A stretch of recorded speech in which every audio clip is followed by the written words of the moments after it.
First of all, give the presentation, but I'm going to start with, I'm going to introduce, sorry, I make sure I get it right. Farha Bawadi, yeah. She is not only just a consultant. She is a businessman. She is a founder. She owns a company as well of a consultancy firm. And she's been working for over 20 years in the sector. And then the sector is not talking about one particular industry sector. It covers all different areas in the military, in the education, in the all kinds of things, engineering, all different areas. So she has a lot of experiences. And, but she also specializes in training. In fact, she qualified a trainer nationally, but also by the UN as well. That's a very, very well qualified trainer, really, educationalist. So we're going to give her give her a round of applause to welcome her to give us the talk for today.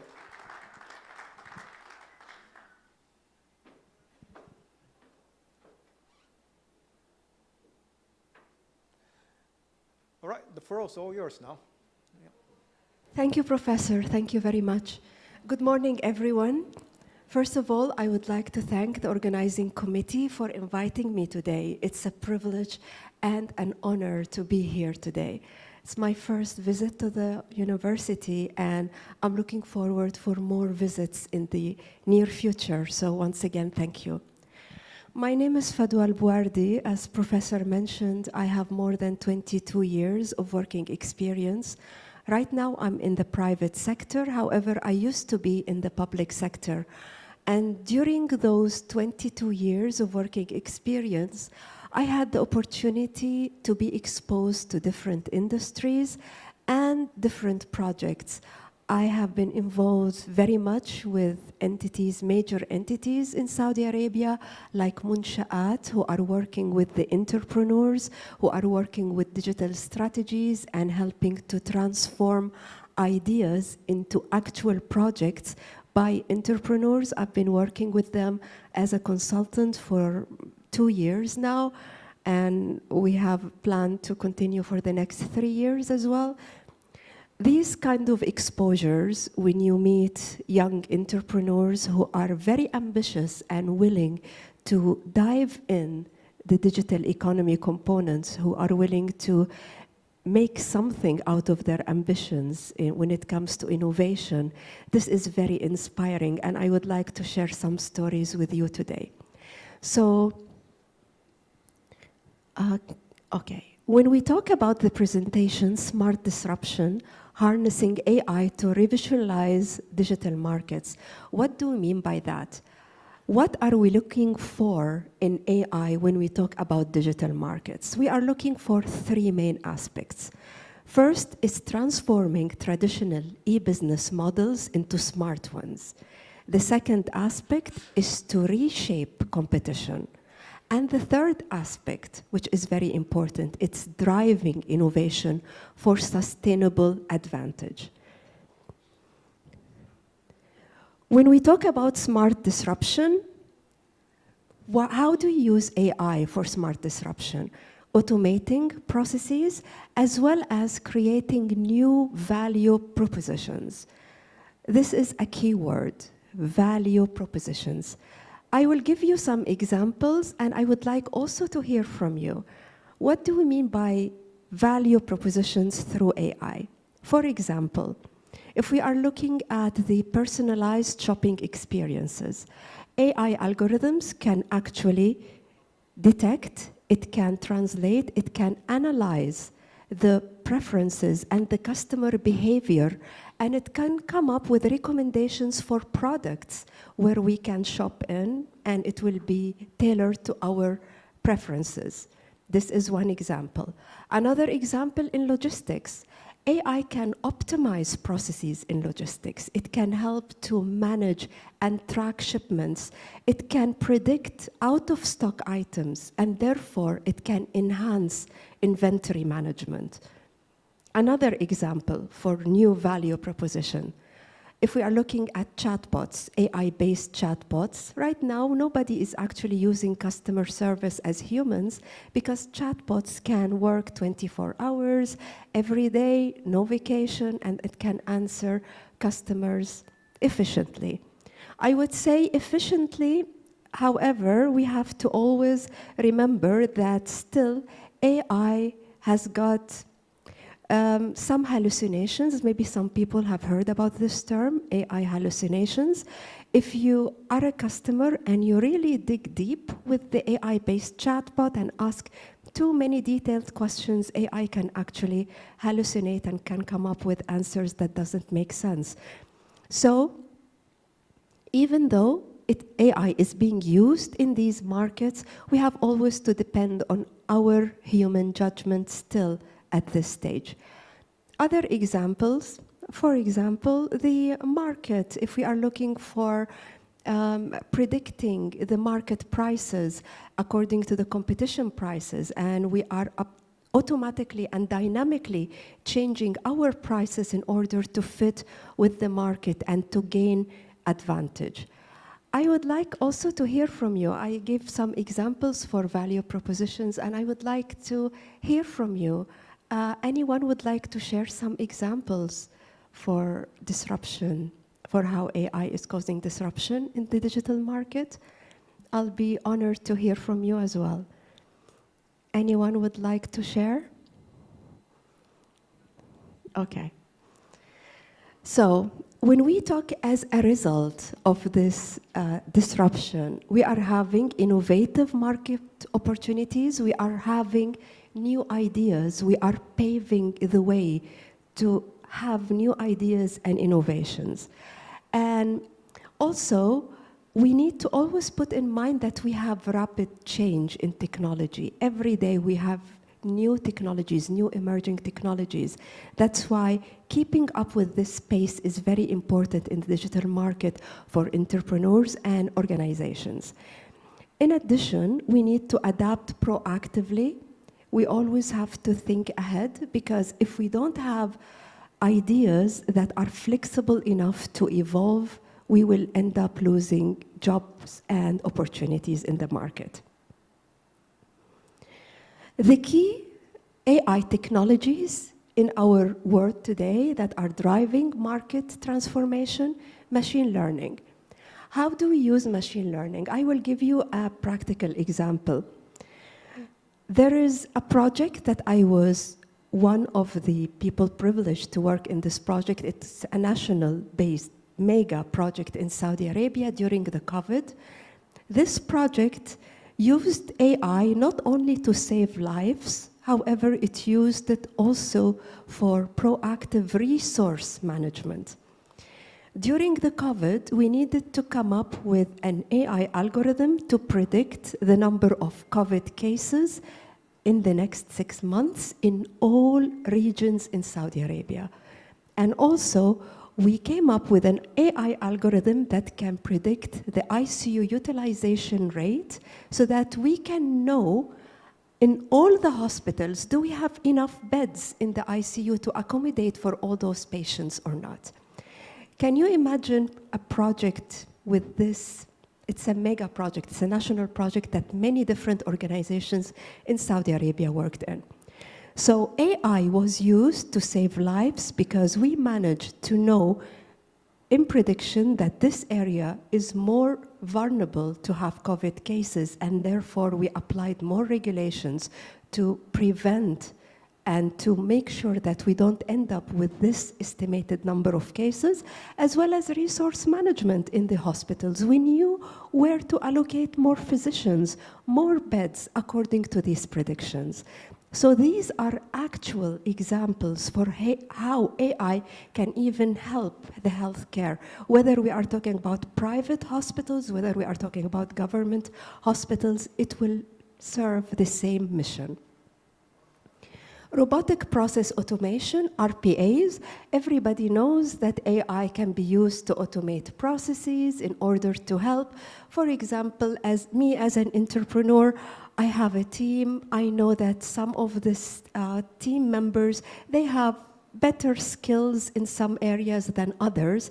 So AI can actually help to assign tasks according to the skills of the teams, according to their capabilities, in order to make sure that I will end up having my project in before even the deadline.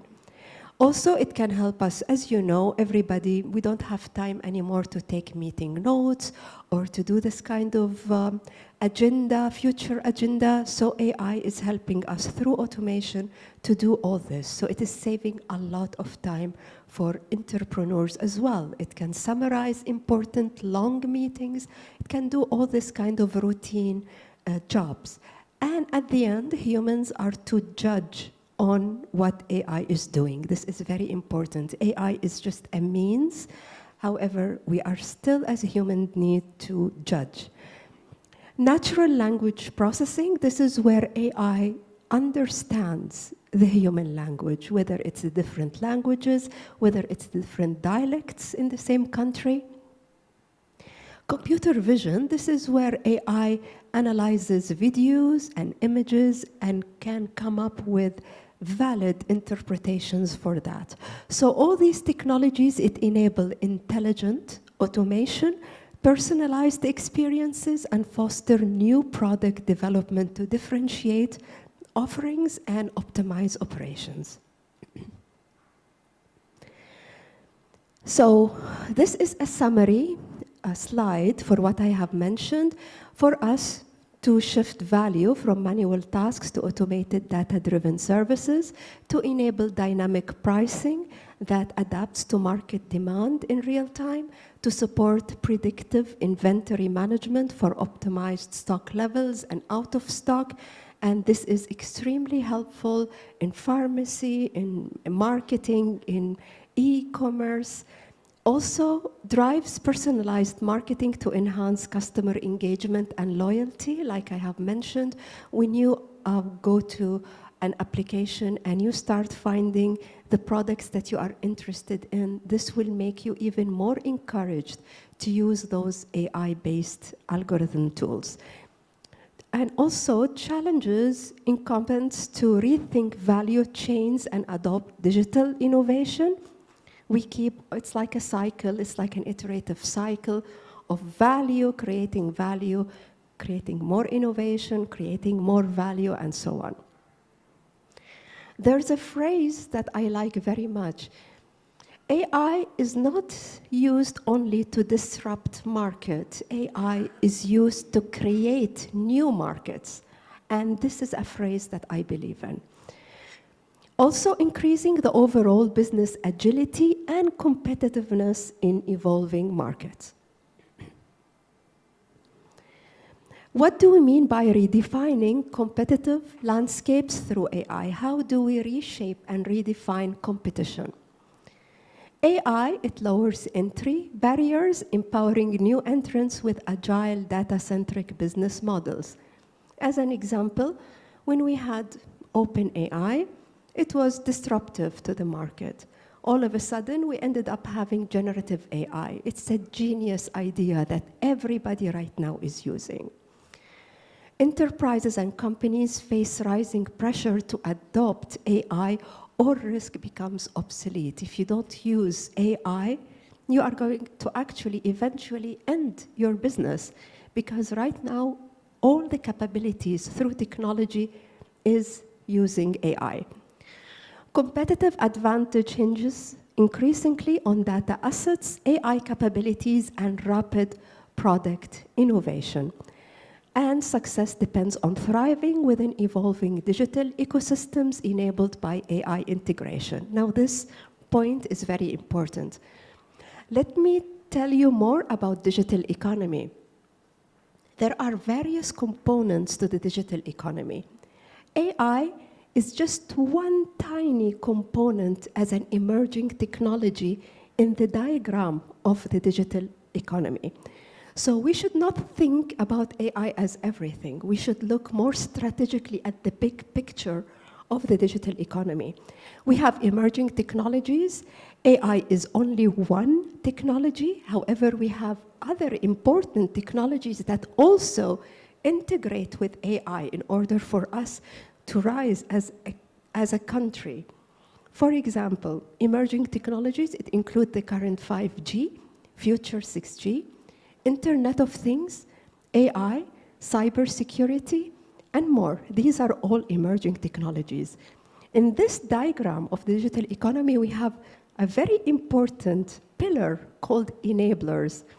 Data is an enabler. So for us to be able to come up with a good AI strategy in the digital market, we need first to have a valid data strategy. We can never have a valid AI strategy without having a valid data strategy first.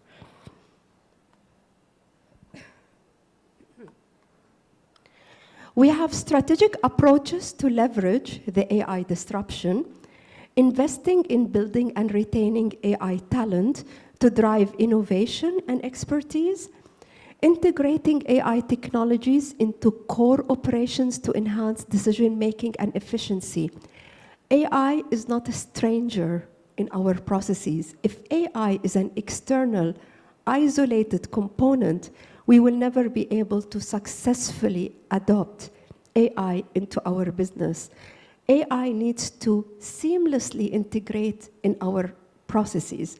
That's why I always advise the entrepreneurs who ask for consultancy when they say, I have heard about this very popular AI tool, should I just go ahead and purchase it? I say you need to really ponder upon this decision and you need to think very carefully so that you will not lose money on an AI tool that will not actually fit in your business. You need first to think, what is this AI tool is going to help in your business, in your processes, and how do you integrate it seamlessly without having it as an external outsider that your processes will not accept? This is very important. Also, we need to form strategic partnerships within digital ecosystems to expand capabilities and market research. People, when they hear about digital market, they always think about the private sector. However, it doesn't really work that way in reality. When we think about digital markets, we have to consider private sector, government, and academia. These three integrate very well in order for us to come up with successful digital market innovations. Why? Academia, they provide the knowledge, they provide the depth information about how machine learning can be used, about how AI algorithms can be used, about the validity of the data. They provide us with data scientists, they provide us with smart skills that are needed for us to utilize AI. On the other hand, private sectors, they are the ones who develop, who can come up with the tools. And when they work together with the academia, they can make sure, both parties, that whatever products that are being trained, whatever products that are being developed, it would fit into the market. Government, it provides the regulations, it provides policies, it tells us what we should not do, and it also provides funding to entrepreneurs and smart market ideas. We need to foster a culture of continuous innovation to adapt rapidly to evolving AI advances. During my work, I have seen many hackathons. I have participated. I was very happy to be invited to be a judge in some of these hackathons.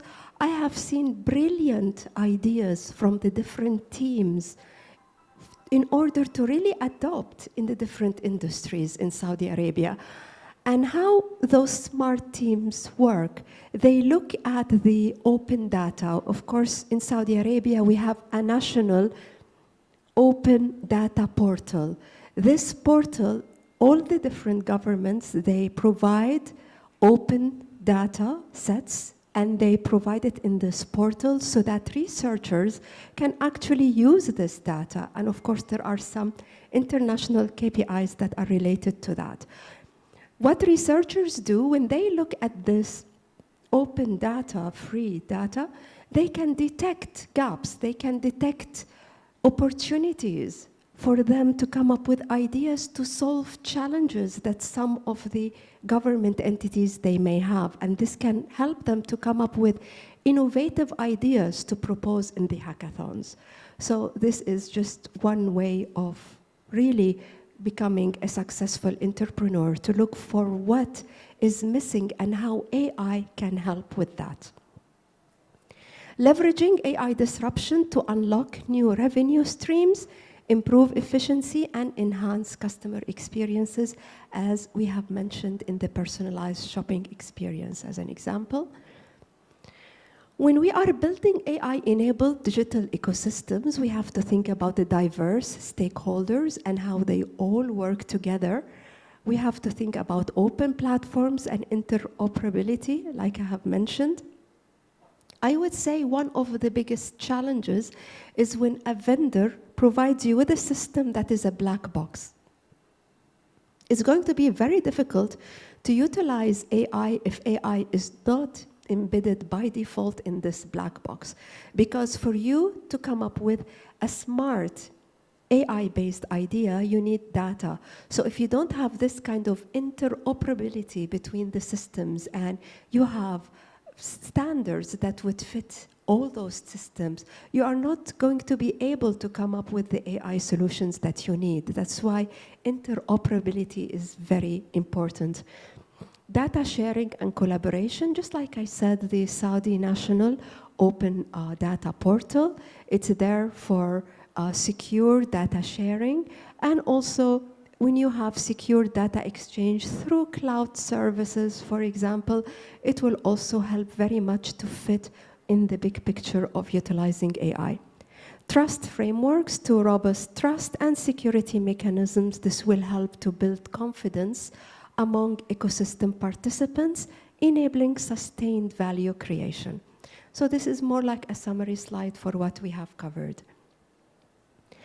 AI-powered customer experience innovation, personalization, automation with human touch. This is one aspect in this slide that I like very much. What do we mean by automation with human touch?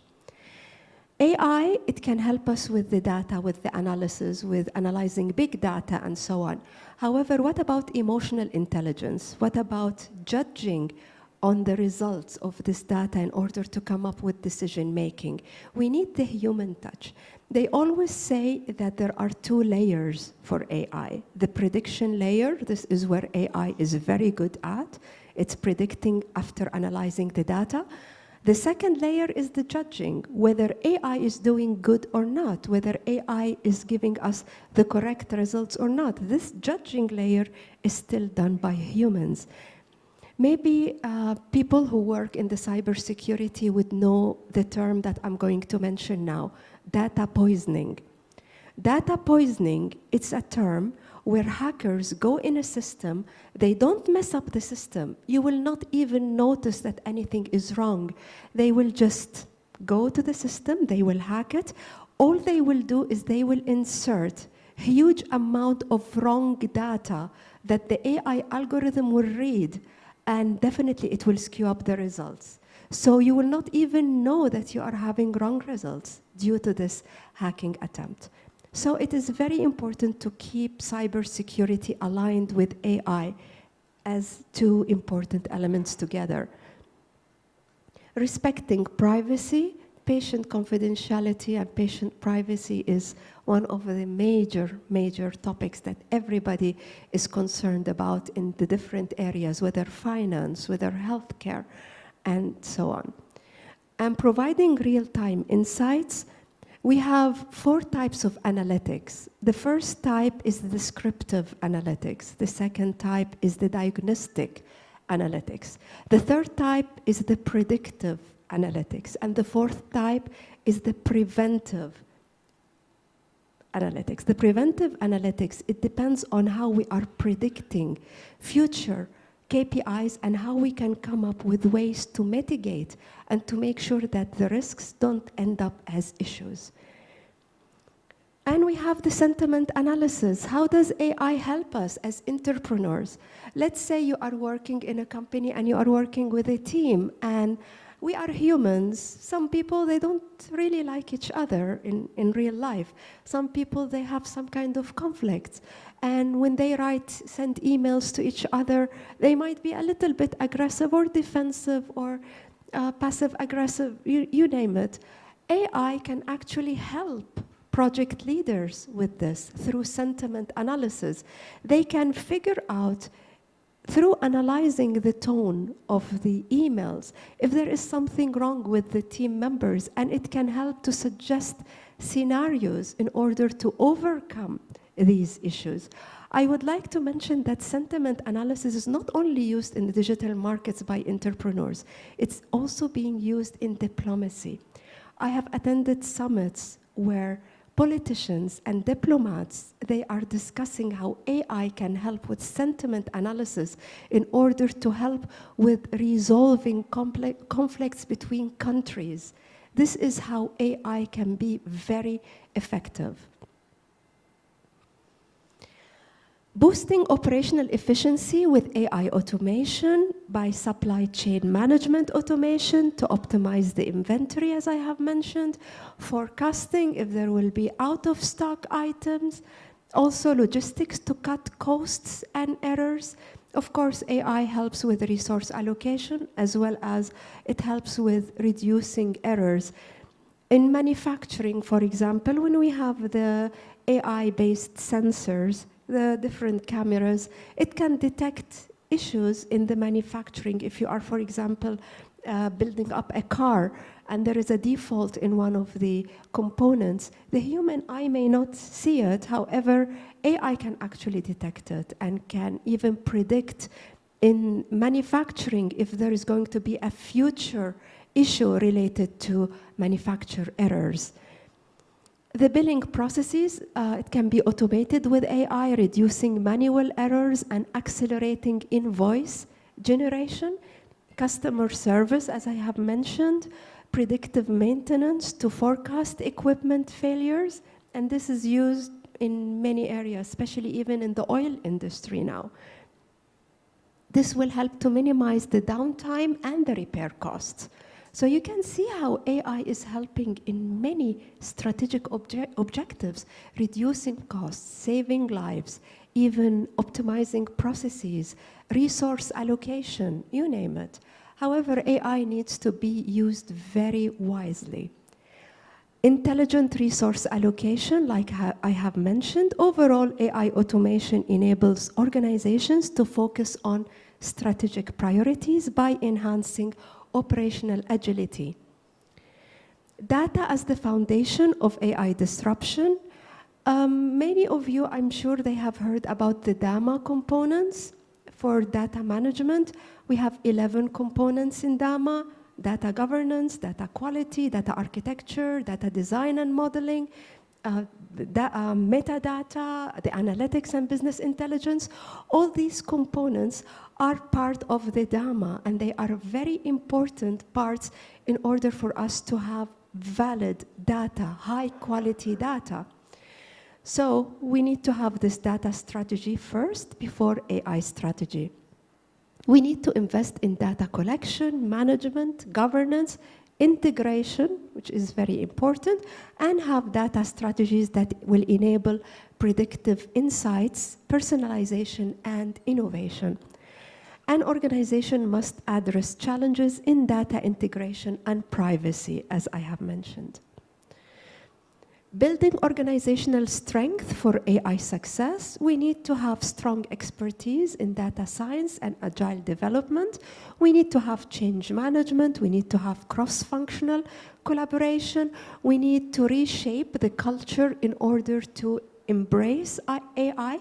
AI is not an enemy. Some people fear AI, especially in the digital markets. Employees, they may think that AI will replace them in the labor market. However, AI, if used wisely, it can help people and not be a risk or danger to them. We need to upskill the workforce continuously to meet evolving AI technology demands. We need to establish governance frameworks to manage AI ethics. Now, at this part, UNESCO, they have 10 principles for AI ethics, including transparency, including fairness, for example, including safety, including privacy of data and confidentiality. Let me give you an example. If you are an enterprise and you want to utilize AI in talent acquisition, so instead of hiring people manually, you want to depend on an AI algorithm to map the job with the correct candidates, with the proper candidates. If you have an AI algorithm that can do this with fairness, no bias, to make sure that you will end up with the right selection regardless of gender, regardless of nationality, just based on the talent, then you can utilize AI as per the AI ethics. We have international frameworks for AI governance. These international frameworks, it was agreed by many countries, all the member countries in the UNESCO. And yes, it is good to have international policies and frameworks to guide us. However, also local action is needed because every country has got its own key components that AI governance need to address. So international frameworks, however, local action is needed. Building these capabilities to support sustainable AI-driven innovation and competitive advantages. The challenges in AI market disruption, technology complexity demands advanced skills and continuous innovation to maintain competitive edge, data privacy concerns, regulatory compliance changes arise from evolving legal frameworks across regions and countries as well. Integrating AI with legacy systems often involves costly and time-consuming adjustments, whether it's legacy systems or black box systems. Workforce resistance can slow adoption, requires clear communication and training. In addition, success demands clear strategy and active stakeholder engagement. Embedding ethics in AI development. Maybe some of you have heard this term AI by design. Having AI ethics by design. AI ethics by design, it means that we need to consider AI ethics from the design to the deployment, all the stages. So let me ask you this, and I would really love to hear from you. If an AI system goes wrong, who do you think is responsible? We are talking about digital market. Who is responsible if an AI tool causes catastrophe? Can you please suggest ideas? Who do you think would be responsible? Please. Can we have a kindly mic?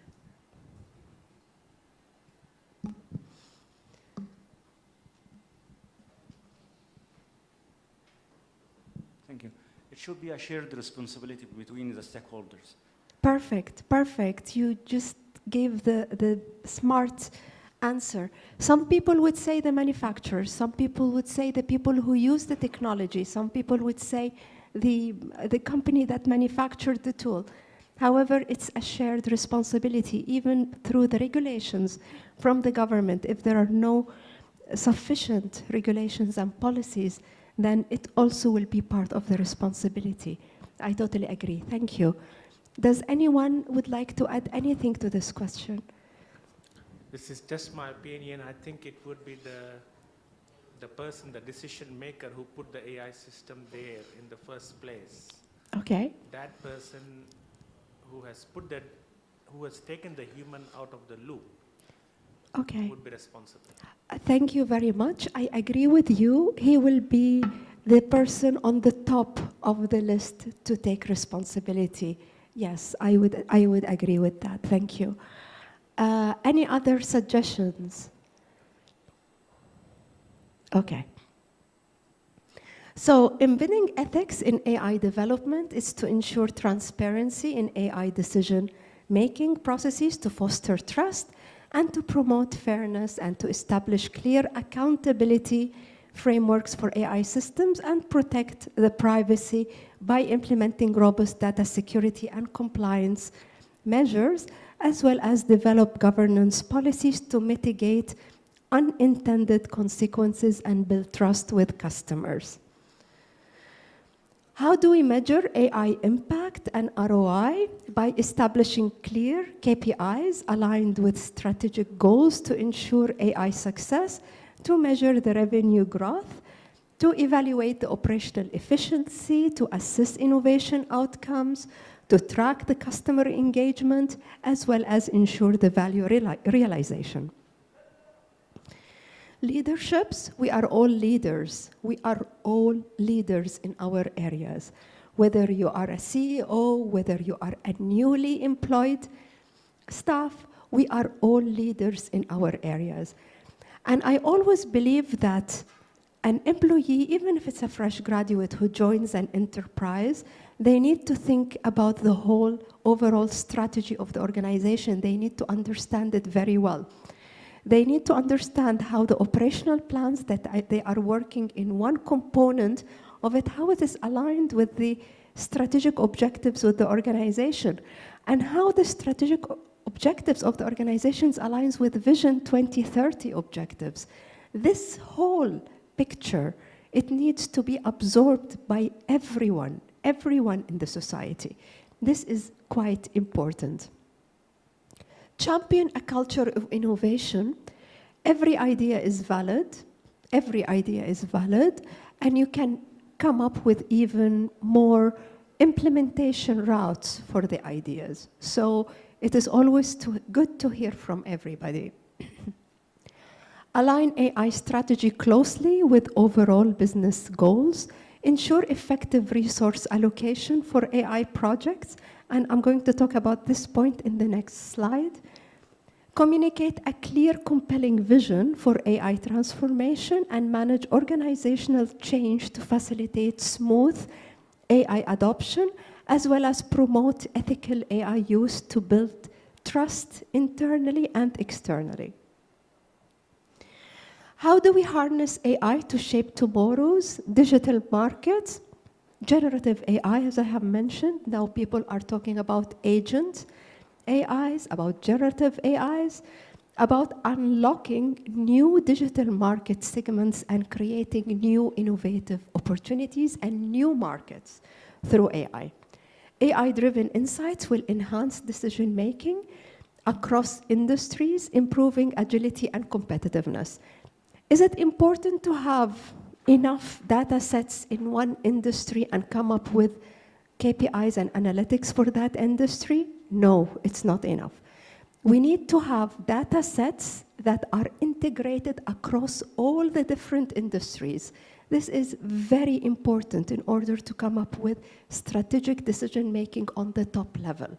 We need to combine all these industries and come up with valid data sets that AI can translate and analyze. AI-driven insights will enhance decision-making across industries, improving agility and competitiveness. Organizations must stay agile and forward-looking to capitalize on emerging AI trends, as well as leverage AI disruption, is essential to lead and redefine the evolving digital marketplace. So, to transform structures, shifting from traditional models to agile, cross-functional teams, people are now using agile in their organizations. Sometimes it's good, sometimes it's confusing, unless it is operated wisely. I have seen some people in the digital market quite confused about the concept of agility because it's not being implemented properly in organizations. So we need always to think and plan it right. Encouraging collaboration between IT, data science, and business IT, they are not isolated. I have seen it in many organizations that I work with. They are isolating the IT team, and they are having the meetings just as business and strategy. This is not right.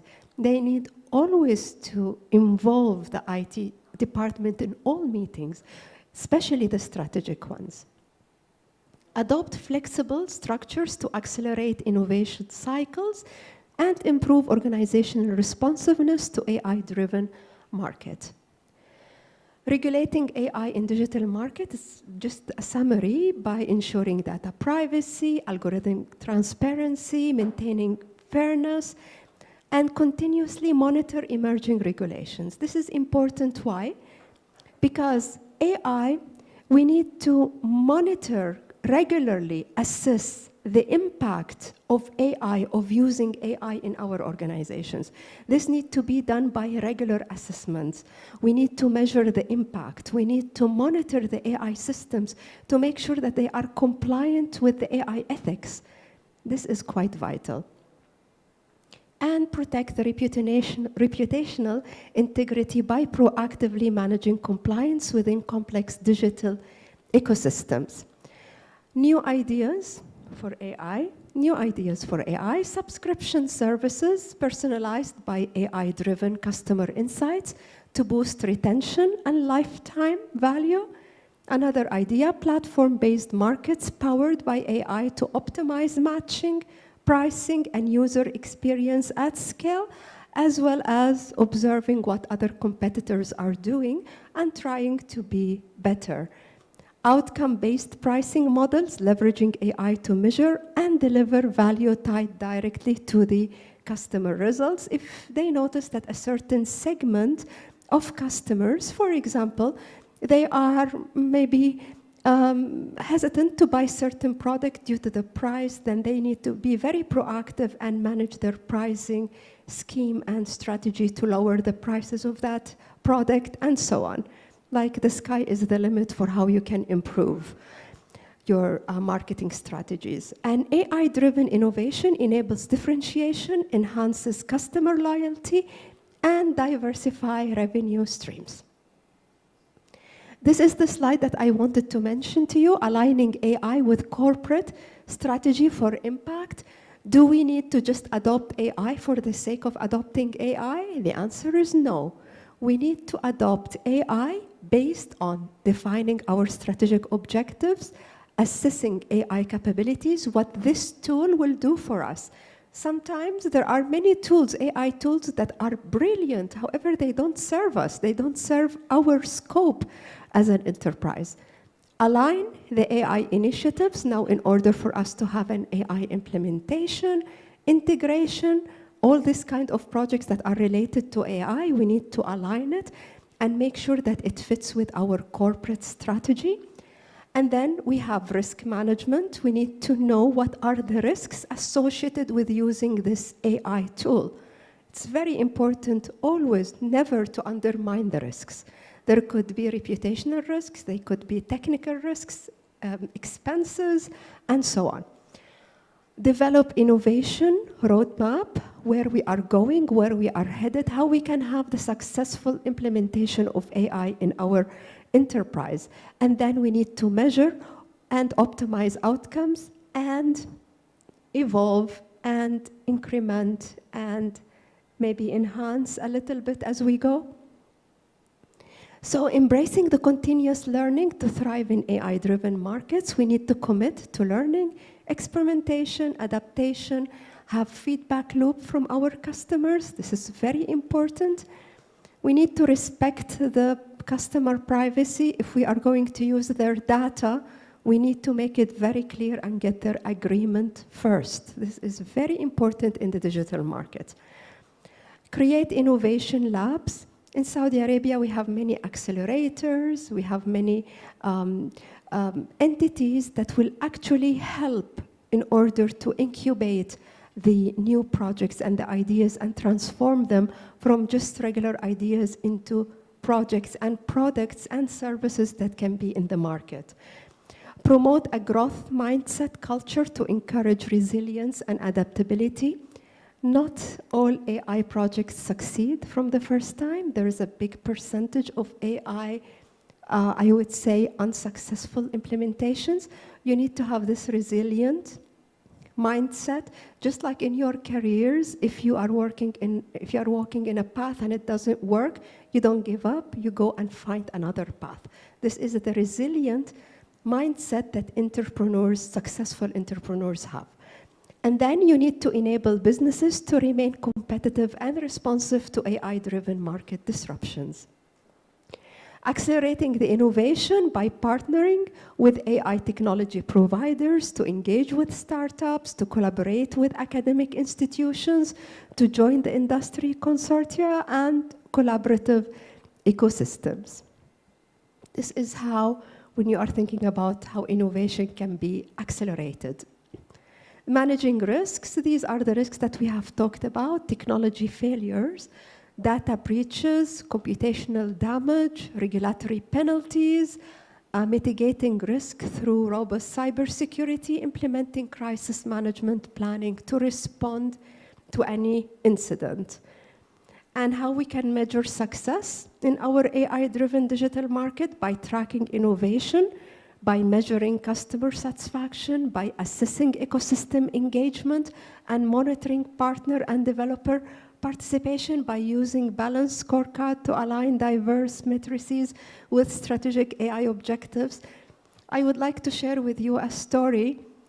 Does anyone know in Saudi Arabia what year did we have the first automated balanced scorecard? I'm going back in history. Okay. In 2008, one of the healthcare enterprises in Saudi Arabia, I was very privileged to be part of the team. We have worked on developing the first automated balanced scorecard in 2008. That was before we knew that there were ready tools. We built it in-house. It was a great experience because when you actually build an automated scorecard, you can see all the technical challenges that are related to development and to data, and it can really expose your mind to how you can overcome a lot of the challenges. Leveraging real-time analytics for dynamic, data-driven, and performance tracking. Okay, this is the last slide. The takeaways. We need to prioritize strategic AI integration. We need to build organizational capabilities, manage ethical risks, foster innovation ecosystems, and secure sustained growth and market leadership. Thank you very much, and I'm ready for any questions you may have. Thank you. Any questions? We only have time for 2 or 3 questions.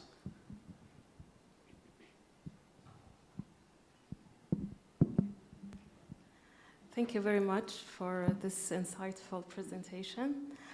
I guess my question is, after listening to, your speech, we know the benefits of using AI as, educators. I know my students are using, AI all the time, and sometimes without even questioning the output of what they see, as a result. So maybe my question is what, some recommendations that you have for us as educators and also for students to raise awareness, and, especially with the ethical implications. I think we need education in this aspect. Thank you, Doctor. It's a very important question. Thank you for raising this. One of the issues that are related to AI is how we are using AI, especially in the education sector, as well as the healthcare. Now, many people are having concerns when it comes to ethics of AI, when the students are actually using ChatGPT to answer all their questions, even to prepare their assignments, their research, and so on. Unfortunately, this is something that we cannot stop. It's something just like having a smartphone years back. We were very surprised with the idea. Now everybody is using smartphones. The same thing with ChatGPT. ChatGPT, it will give you the information as the best of the AI algorithm can come up with it. However, it will still have some kind of hallucinations. That's why, yes, it can help us to save time and effort and so on. However, the validity and the accuracy of the information is still a big question mark. What I would recommend is to raise the culture among the students that using the tools is okay. However, the results are still a question mark, and they still need the judgment of the students to make sure that it is accurate or not.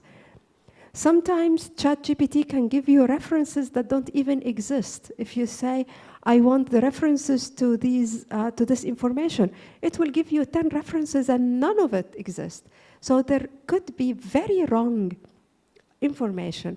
That's why, as you have mentioned, Doctor, and I totally agree with you, training the students, training them, making sure they understand that technology cannot be 100% taken for granted, and you need to verify. You need to verify and verify. This is very important. Thank you very much. Any other questions?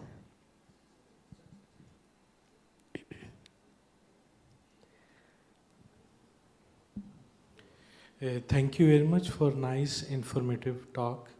I have a question. What research gap exists for integration of AI with decentralized technology to build the trustworthy digital market? Okay, so when you are talking about the gaps that would exist, I would say we have a major strategic issue when it comes to mapping the products with what we actually need. Because some of the products that we get from AI, it may serve a little bit of what we are looking for. However, you may pay a lot of money for it, and you will find out that the information is inaccurate or it is not giving you the results that you want. I'm very much into sandboxes. I'm very much into trying, into having the innovation trials and testing the products to make sure that it is accurate and it's giving you the results that you want. This will help to narrow the gap between academia, between industry, between the private sector and the customers and what they are looking for in a product for the digital market. Would you like to continue? Yes, one more question. Yes. You talk about the AI hallucination. Yes. And how much we are far behind to cope up with this problem. As a couple of days ago, I read an article that a lady, she's suffering from some mental diseases, and she start to get help from the ChatGPT. And after a long conversation, the ChatGPT advised her to go for the suicide. And this is really a big hallucination. Yes. So how much work we have to further do to cope up with the problem when any medical health problem or some other health problem? So thank you so much for raising it. I think maybe physicians, they are not very good friends with ChatGPT for that, and even parents, because even some students and children, they are friends now with the ChatGPT, and the ChatGPT is feeding them with negative ideas, unfortunately, and it's making them even isolate themselves from other children in their ages. So there are disadvantages of AI, and that's why regulations are important, policies are important, strict penalties are needed to those responsible and accountable for issues as you have mentioned. I think also it's very important to know that this hallucination for AI, it's affecting customers who are trying to use the chatbots. It's even influencing the patients, as you have mentioned. And without having policies like the international standards that are now being adopted by the United Nations, and actually applying these principles on the ground, I think we might suffer from a lot of issues. there is an, I think there is still a gap we need to bridge between the policies and the actual practice. There is still a gap. Yes, we have regulations and policies. However, in reality, not everyone is actually complying to it, whether we are talking about the manufacturing companies or the customers. We need to have this more strict. I would agree. Thank you so much. Any other questions? Yes. Thank you so much for this very informative talk. I think it sheds a light on different topics, and that goes along with the use of AI in different domains. My question is, I think it's quite a challenge for business owners, for example, to juggle different types of tools that are used or meant to be used to make everything easy for them to handle the companies. For example, the use of AI agents for customer service, AI for hiring, AI for doing all of the other office works, and regulatory probably compliance and things like that. What are your suggestions or probably insights on that aspect to kind of shed the light on how to juggle all of these types of tools? Thank you, Doctor. It's a very excellent question. Thank you for raising it. It's important to rely on the reviews, on the other customers who have actually tried these tools. You need to give it time to test it, like a pilot, before actually purchasing it. You need to give it a lot of consideration. I'm totally against enterprises that just go and buy an AI tool just for the sake of it. You need to test the results. You need to make sure that the data sets are accurate. There are many different components into it. And also, I encourage in-house development. I encourage AI innovation, because the people who work in an enterprise, they know best what are the gaps that they have in their enterprises. So having these sandboxes and developing their AI algorithms, if they have efficient data, it will help to overcome a lot of these issues. Thank you, Doctor. Any other questions? Because of the time ratio, okay, I think we're going to close here, but the speaker going to be here around. So if you have any questions, I'm sure she will be very happy to answer all the questions. And I think the next, we're going to give a small present.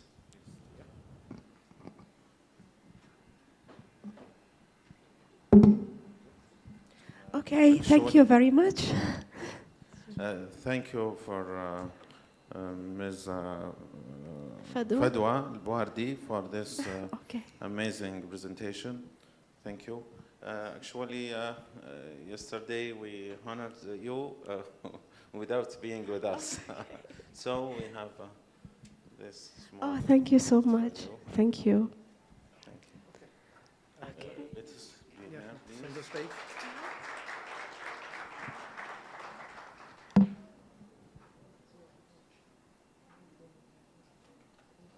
Now we're gonna take just a small break for, let me say, 15 minutes. Let us start the panel discussion at 10:50. Within this time, you can take a coffee break if you'd like. Also, after this panel discussion today, we have parallel sessions in different rooms, so please join this discussion, please.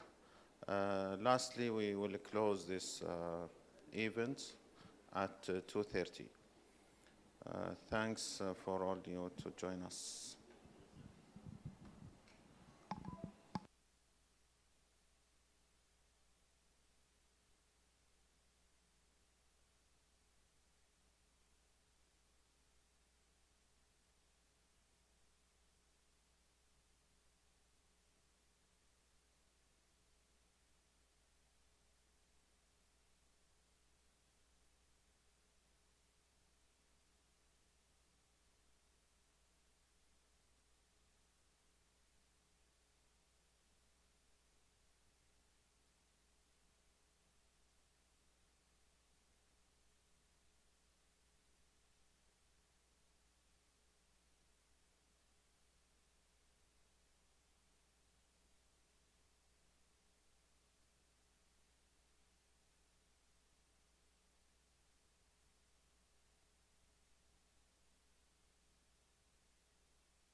We gonna to start.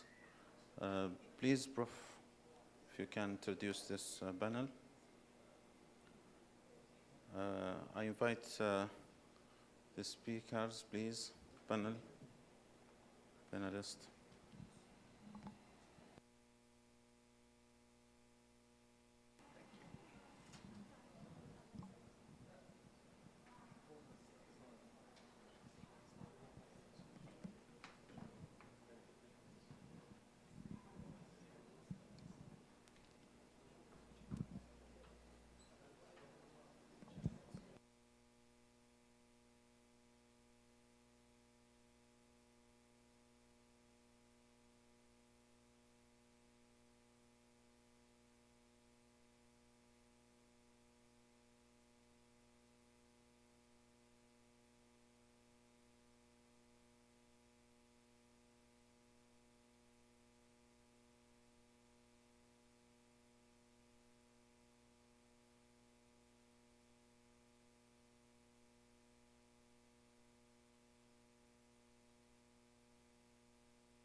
Give them time to introduce themselves. Before introduce them. There is no pressure of time on the speaker. That gives learn as much as possible.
Great.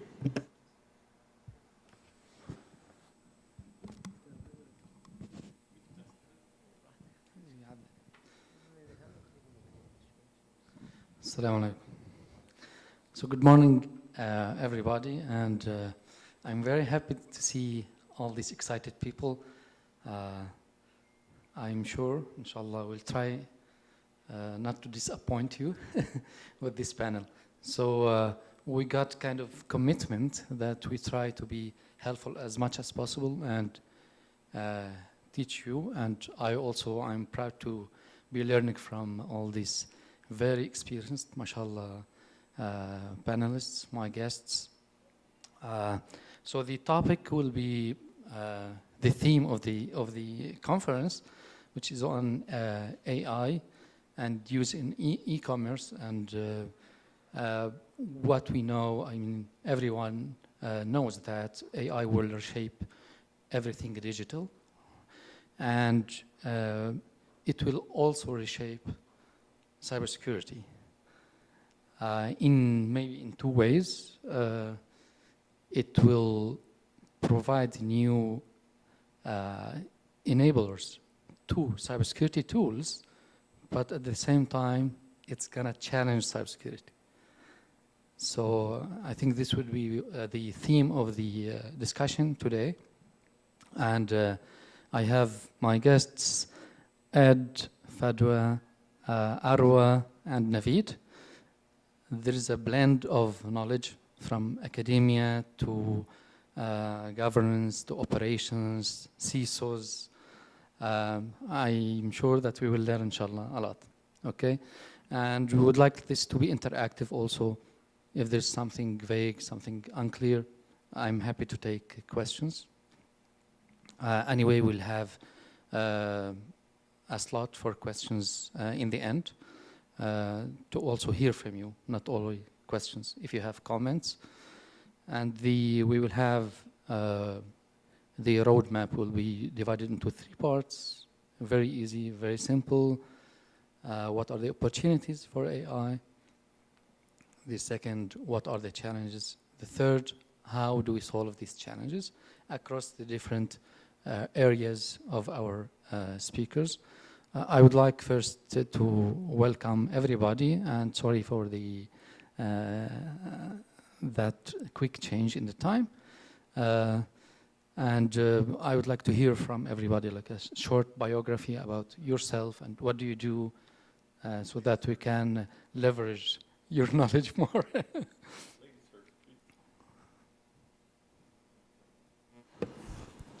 My name is Fadwa Al-Wardi. I'm a Saudi Arabian entrepreneur.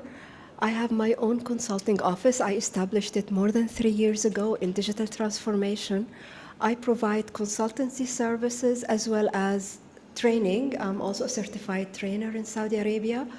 I have more than 22 years of working experience in Saudi Arabia.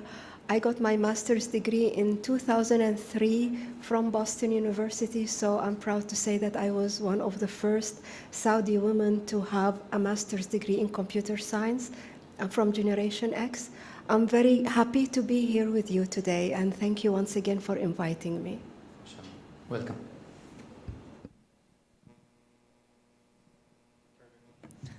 يعطيك العافية. عاد عندنا نقول يمين, so you should have started, but ladies first will go. طيب, my name is Arwa Al-Hamad. I'm an expert in cybersecurity, 16 years in the public and private sector.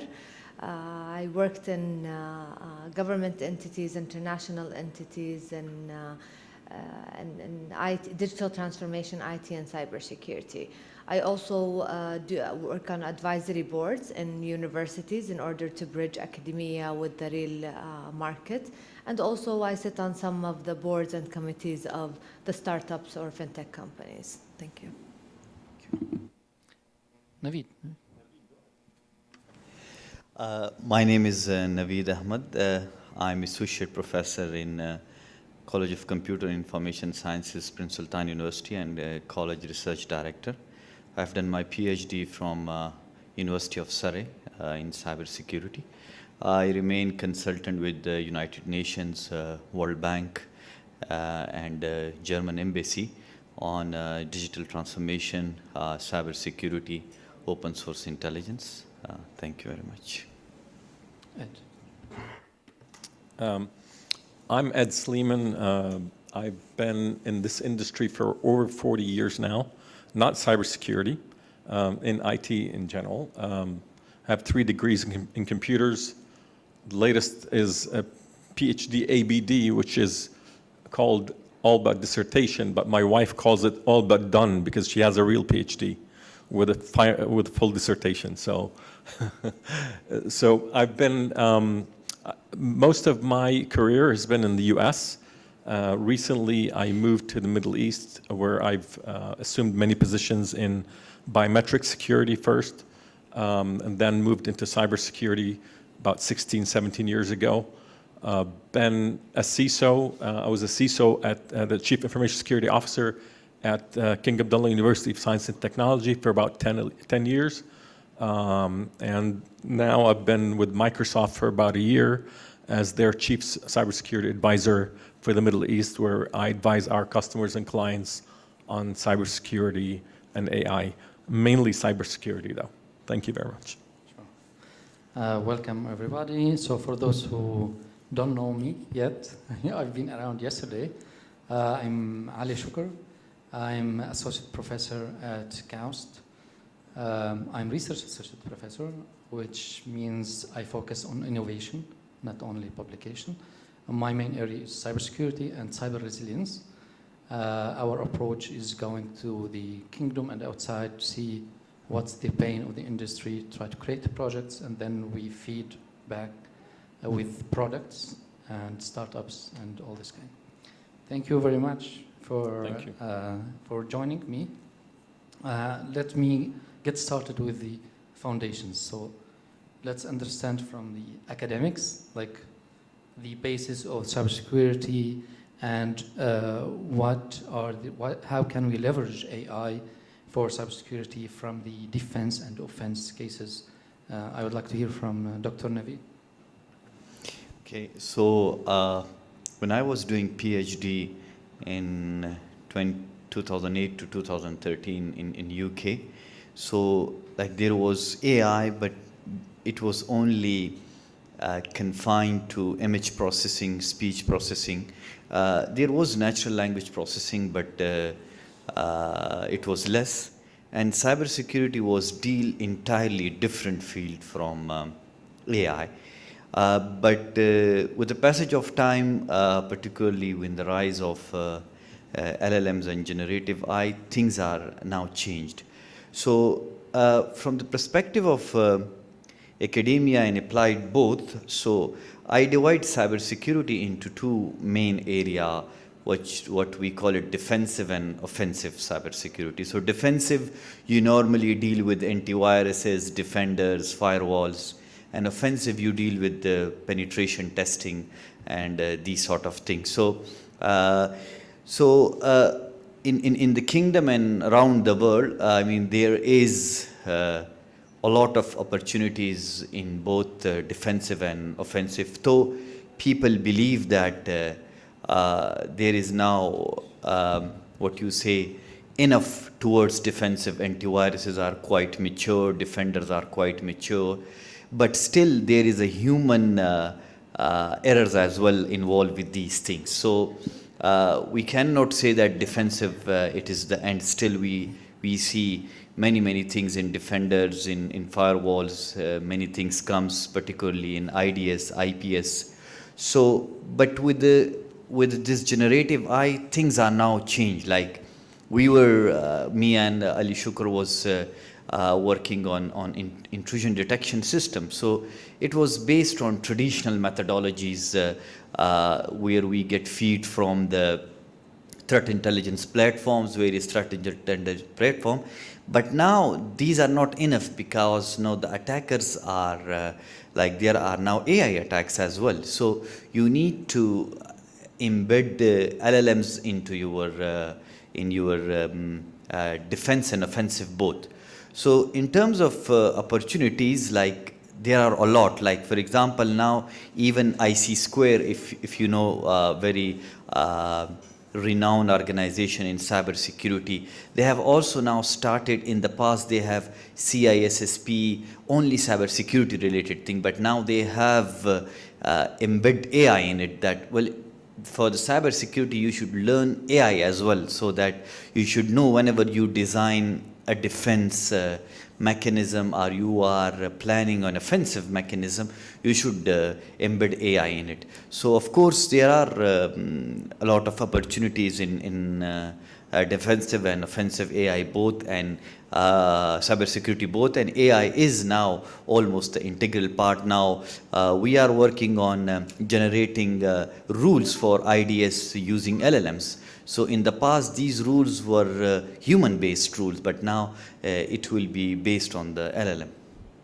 Thank you very much. So I'm wondering, so do you think that in universities, like this is, would be very helpful, I think, we should have these tracks separate, like cybersecurity and AI, and have students attend from different sides, or embed courses in either one of them? Like I think AI should learn some cybersecurity. Yeah. In kind of.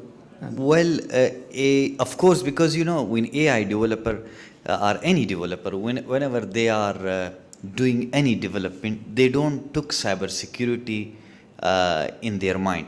I will give you the example of SCADA system. SCADA system, the IoT system, they're more focused on operation rather than the cybersecurity. More focused that should have more features and so on and so forth, but no cybersecurity. When cybersecurity people is doing, they are making things more tight and tight, but at the same time, if you are making things tight, it means the user experience is getting hard. So I believe that universities, now they have AI track, they have cybersecurity track. So of course they should have something, like they should design something, course which teach both cybersecurity and AI. Some of the courses, particularly like for example for defensive, from the perspective of AI, what you need to do from perspective of cybersecurity. Same is for the offensive. So for every university in the kingdom, these are silos. Cybersecurity is silo and AI is silo, but there should be like a common courses as well. Can I add something? Sure. Yeah, I agree with your comment about the fact that cybersecurity impacts a triangle. I called it performance, convenience, functionality, and security triangle. We need to really create a balance in our organizations between these two or three, because if you look at various positions within an organization, let's take the CIO. The CIO is mostly concerned about maximizing performance, maximizing convenience and functionality for the users, right? While security sometimes impacts either performance, convenience, or functionality. We need to always make sure that there is a balance between the two, because we cannot, like the issue that I had at KAUST, when I was a CISO at KAUST, right? We have a lot of researchers, we have a lot of free thinkers that want basically almost a network free of any performance degradation from security, right? But at the same time, you cannot do that. You need to be able to embed security early on. And as we have that concept in software development, is that when you catch a certain bug early on in the development stage, it may cost you, in the design stage, it may cost you $1. If you figure out or find out that same bug like after production or deployment, it may cost up to $1,000 to fix it, that same bug. The same thing in security, we need to have that mindset. And I think when we think about courses, any courses that require AI development, any development courses that require either AI or non-AI development, we need to instill that in the minds of these developers, that we need to shift security left. We need to start as early on baking security by design in our systems. Otherwise, we're not going to be able to fix it later on. Very good. I agree a lot. So one of the concepts in my group is security by design and resilience by design. So that's why I think I agree also too much, that we should start very early with this.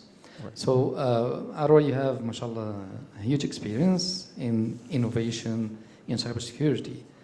Recently, I've been at IBEX in Dubai, and they noticed that even the biggest companies, cybersecurity providers, they are still hesitant to include innovation in terms of AI as a production level. So how do you think AI would impact innovation in cybersecurity, whether defending against what AI would bring as challenges, or improving the tools themselves, how to leverage these tools for it? Yeah, thank you very much for the question. It's a really important question. And when you said cybersecurity companies are hesitant to use AI or innovation, actually I think there was a survey by Accenture where 61% said that they're not prepared. And it's more because they see that the governance is not ready yet. And maybe we can touch on that later in our next topic. However, I would like to take the audience here to a trip to 2041. And why 2041? It's one of my favorite books. It's called AI 2041, where it tells you about 10 scenarios of the future and how AI will look like. So imagine at that time, every human will have a chip in his brain. And it all started because it was a cure for Alzheimer or dementia. But then later on, it started being a cognitive tool. And whoever doesn't have that chip becomes illiterate in that area. Later on, you look at the cars. All of the cars are autonomous. And actually, driving is illegal because it causes more problems for humans to drive. Imagine drones. The drones will be maintaining the city. They will be flying like birds in the sky. And they will be everywhere, also maybe policing. The children, they will be born. You will give them an AI companion that will be with them. And they will experience everything. They will see their emotions, monitor them. They might understand them even better than themselves. And many of you, when I say this, maybe you think, and the mastermind behind all of this is artificial intelligence. You may think that this is sci-fi, but actually things have started and we have seen the seeds of all of these happening now. There is an amazing book by Professor Nita Farahani called The Power for Your Brain. And she talks about AI and neurotechnology. And one of the experiments that she has done for herself is that she had depression. And to solve that depression, she did, there was an experiment where they monitored the signals in her brain. And whenever the depression came, they knew what the signals are. And they were able to block those signals, and that helped her in her depression. And this is something she wrote about and talked about more. And she was talking about what are we going to do in the future where maybe our thoughts can be controlled. We need ethics, and all of this needs cybersecurity.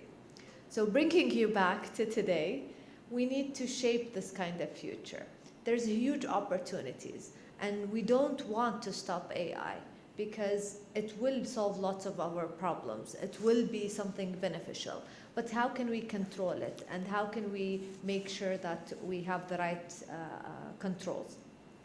And of course, because of all these risks, the World Economic Forum has stated the top 5 risks. And the top 5, 3 of them are related to cybersecurity and AI, related to misinformation or related to cyber attacks and so on. So what's happening currently is defenders and attackers are using AI. Defenders, as Dr. Naveed talked a lot about using it in the tools itself, but still they are hesitant because of the challenges that are there. The attackers, they are not hesitant. They have an uncontrolled world where they can innovate, and they are innovating faster than we can innovate. And it's an unfair rule that defenders have to be right 100% of the time, but attackers need to be right only once in order to get to their goal. So overall, AI is bringing in new risks that we haven't thought about. In the past, we looked at cybersecurity as the CIA triad: confidentiality, integrity, and availability. But now we're looking at data poisoning, model drifting, evasion attacks, model inversions. All of these attacks are related to AI. And we need to also skill up the people in cybersecurity in order to understand how AI works and how to secure it and govern it and so on. Very good. Thank you very much. And the answer is also provoking, so I will take it in the next round. But I remember this chip in the brain. I sometimes think about it. Even it will give opportunities, like you can learn something very fast. Exactly. You can transfer data. You don't need to memorize everything. So are you advocating for it? Yeah. Okay, good. Well, actually, I'm Neuralink... advocating for security. Yeah, what would happen? Exactly.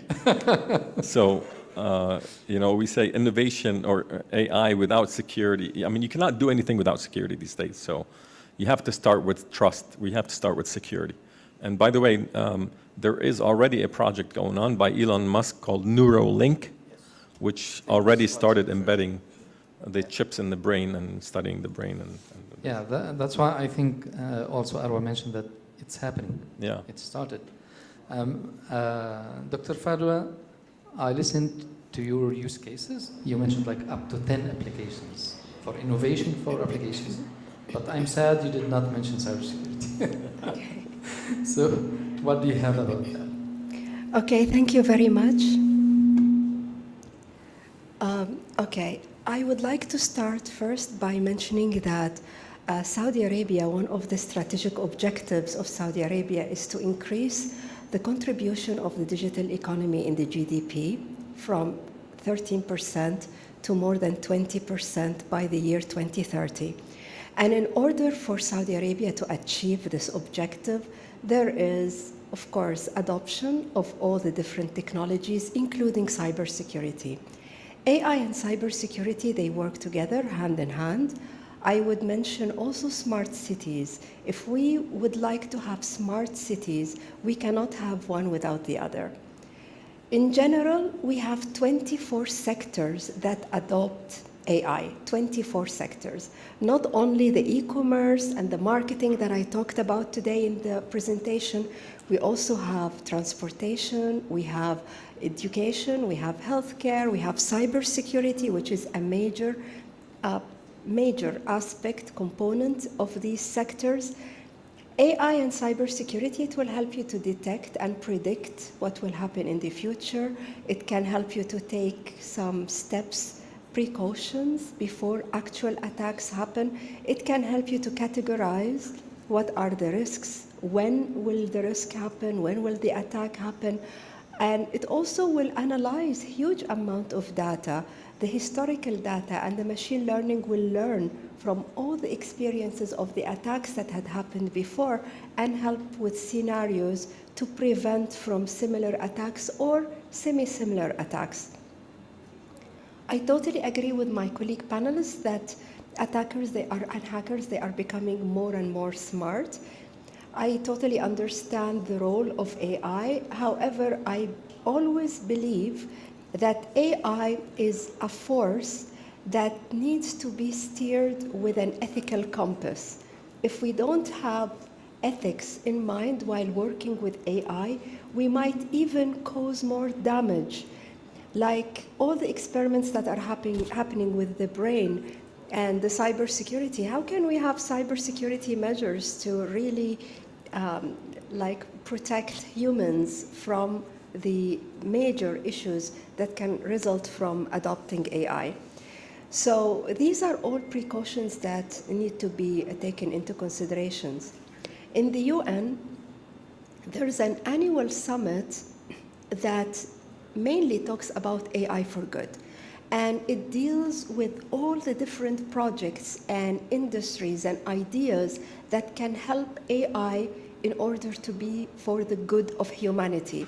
This is an annual summit that takes place every year in Geneva, and I believe so much in the mission of AI for Good Summit, because what the ITU are trying to do when it comes to cybersecurity as well as with the other industries is to help people to come up with creative, innovative ideas and projects and share these ideas and insights with everybody, with all other countries in order to adopt similar ideas. Like, I'm going to share a very innovative idea. One of the speakers in the summit, he was talking about their project. It was in Belgium. And they were mentioning, everybody's talking about the pollution, the air pollution, the water pollution. However, nobody is talking about the sound pollution. And they said their project was they had a scooter, and the scooter, someone just takes it all around town with sensors to measure the noise in these cities.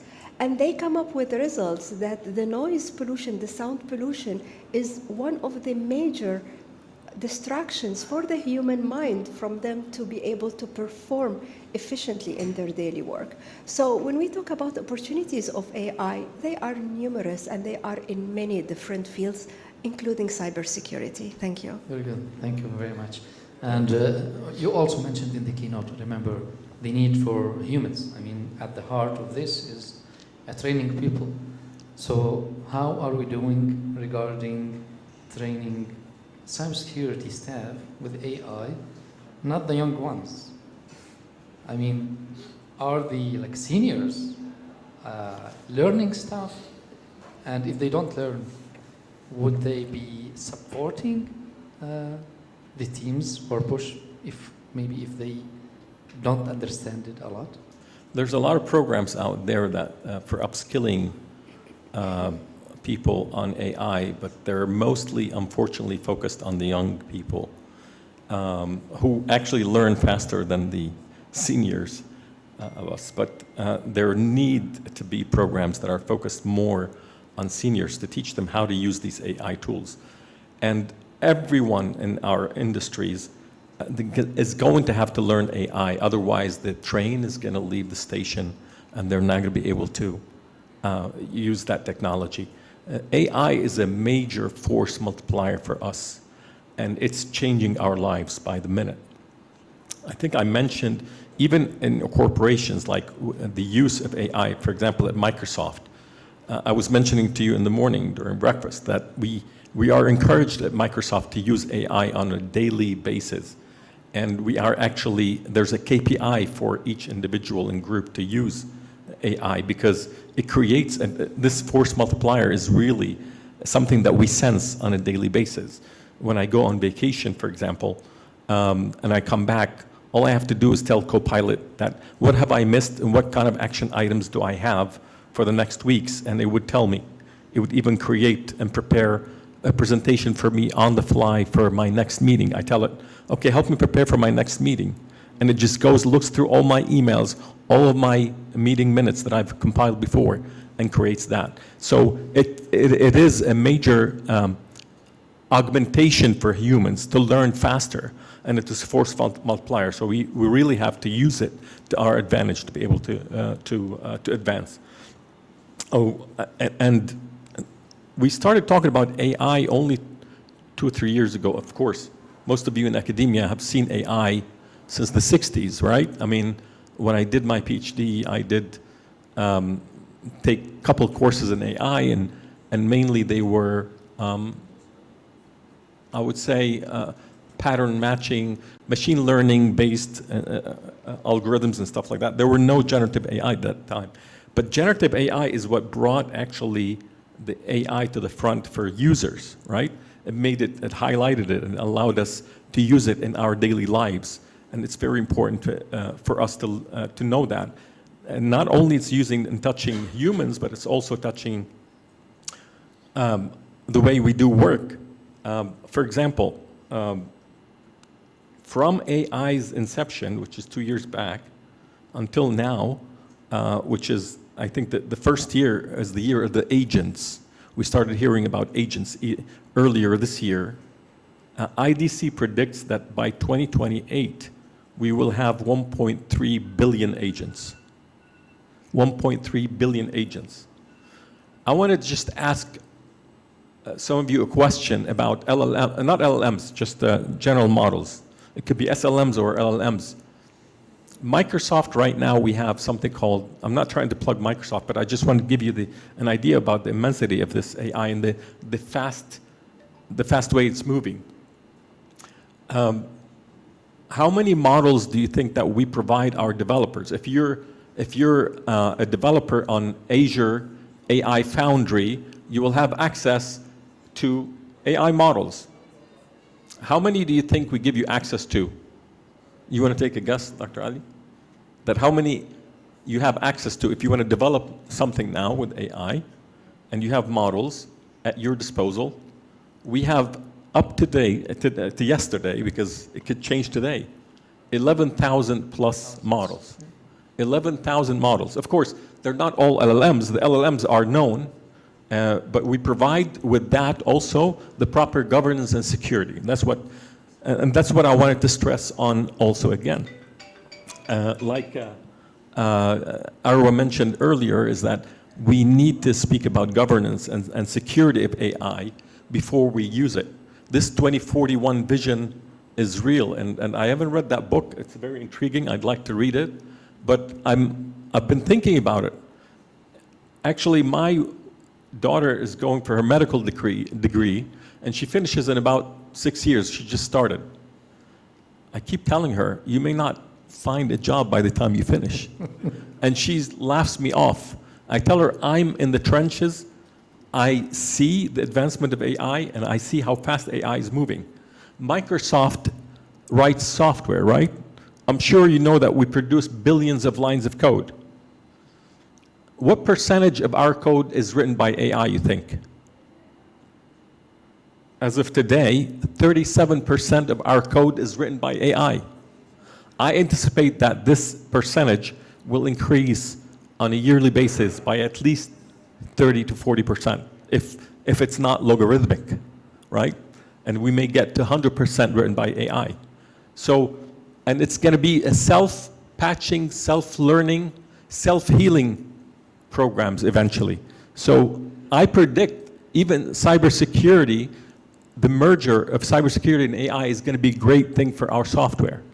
And we're going to hopefully, one day, I'm hoping for that day, and I'm sure all cybersecurity experts would think that it's utopia, but that one day we'll have a zero vulnerability software produced by AI.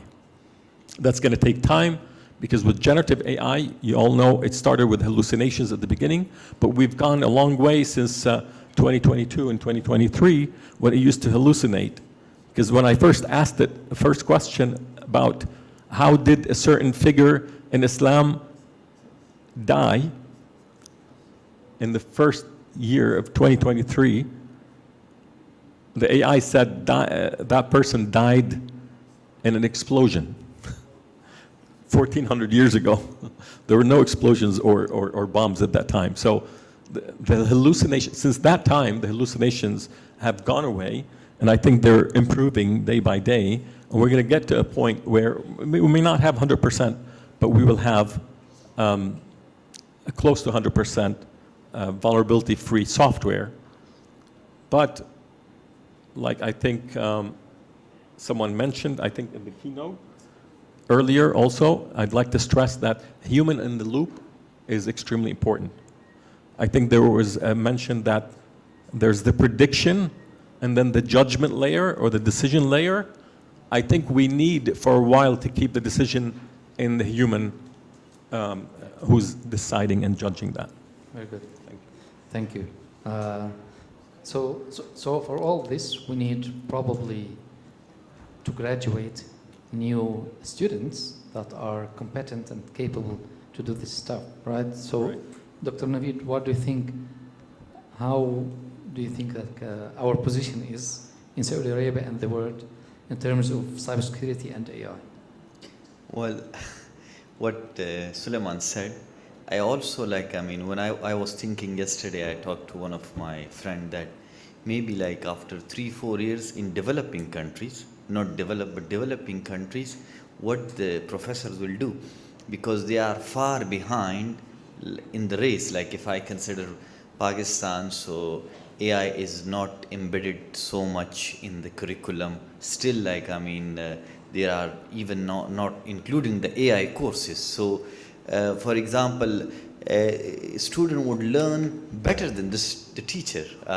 Even they didn't include, and they can learn. Like they can learn Python, they can learn LLMs, they can learn generative AI. So instead of like, I mean, as I said that one thing yesterday I was listening to one of the podcast, and they said that, okay, AI can do everything, but wisdom is not possible with generative AI. So like, and that wisdom is basically human capability. So I believe that professors, our universities, our education system will be there, and the only thing I see is wisdom, that they can contribute toward the wisdom. Yeah, so, but like as I said that, because now there are many platforms, even today when you were discussing that, like bringing AI in education, in this whole ecosystem, if you bring, then there will be no need of humans. But as far as like, I mean, there was a podcast which I listened 6 months ago, Sundar Pichai was saying that even some of the things which AI have done, we don't know how they do it. We don't know, like it's like they said, it's a black box. So I think maybe it will take a decade more to that we understand that what they are doing. So that is the Google CEO was saying that they have done something which we don't know what they have done it. So yes, there is still time. This brings me to the provocative mentioning of Arwa, that there's, of course, we know there is a race between attackers and defenders. So with the regulation, we think that attackers are already ahead of us, and they will keep ahead of us, because kind of regulation, they are impeding innovation in cybersecurity. What do you think? Yeah, I think it's a question that everyone is asking. Are we over-regulating or under-regulating? And I think what's happening now around the world, you see Europe, they are over-regulating. You see the US talking about under-regulating and removing regulations. So it's an interesting question. You see the goal for our region in Saudi Arabia, we're trying to create our own frameworks that is balancing between what we see fit for us. This intention, or these different modules, also because I like to refer to books, there's a book called Digital Empires, and it talks about the 3 different ways of or the AI governance or digital governance model.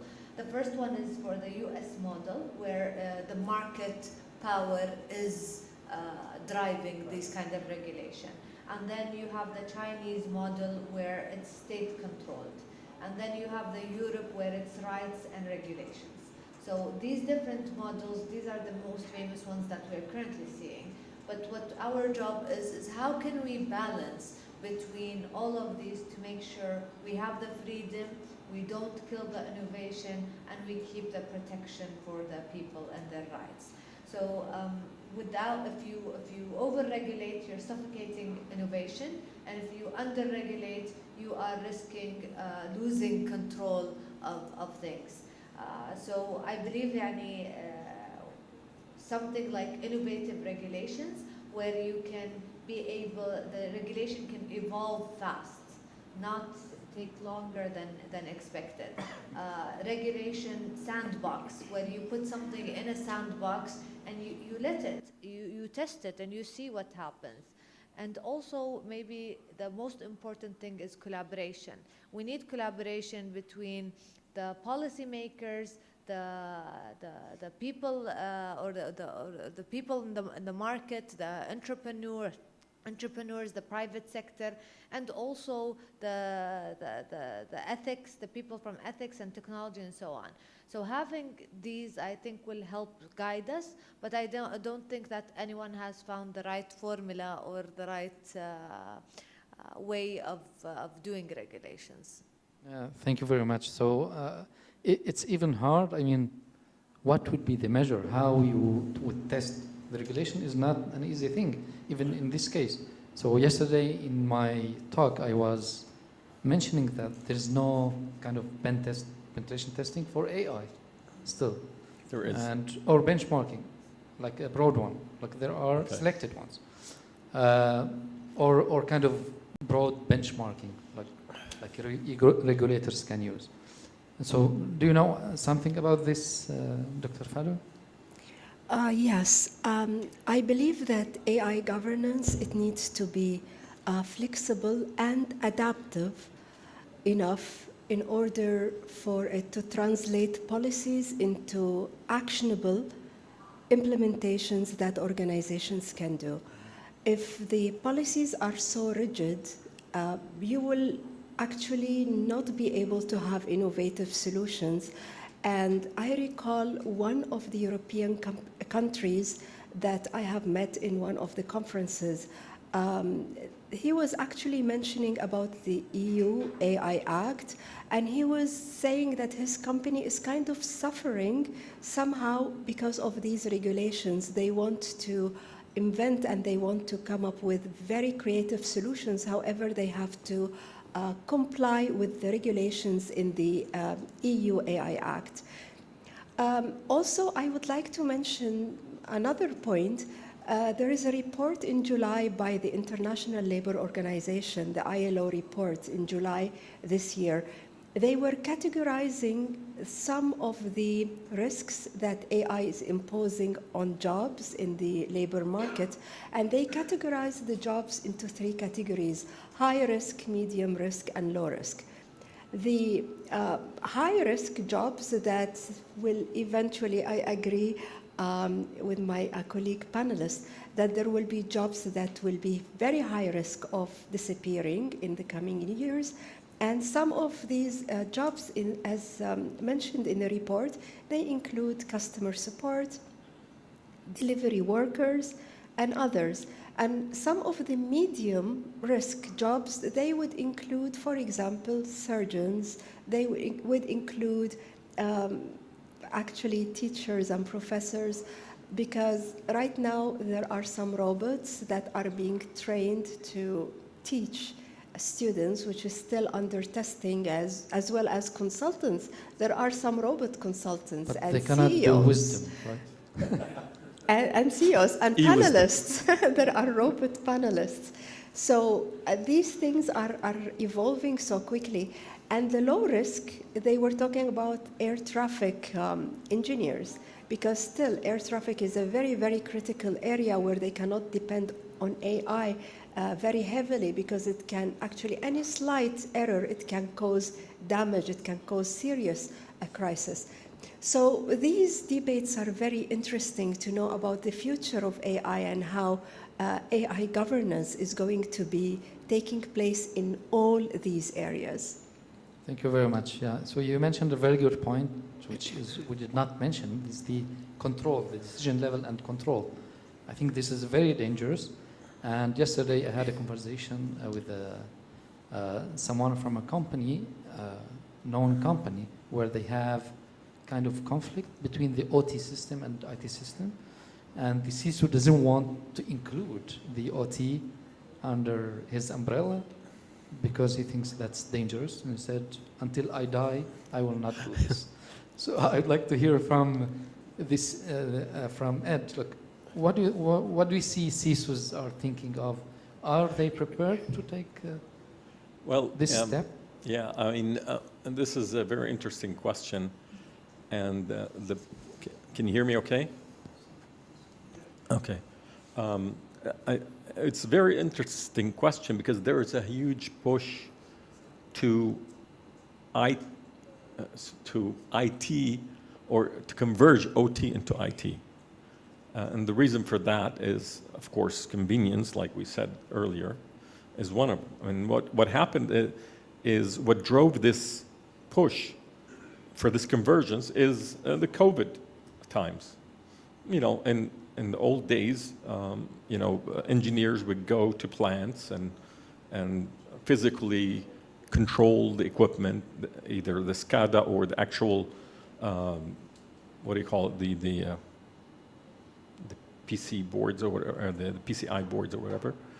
I forgot the name, the exact name that they use in OT, but they actually have to be present there. Now, COVID prevented them from doing that.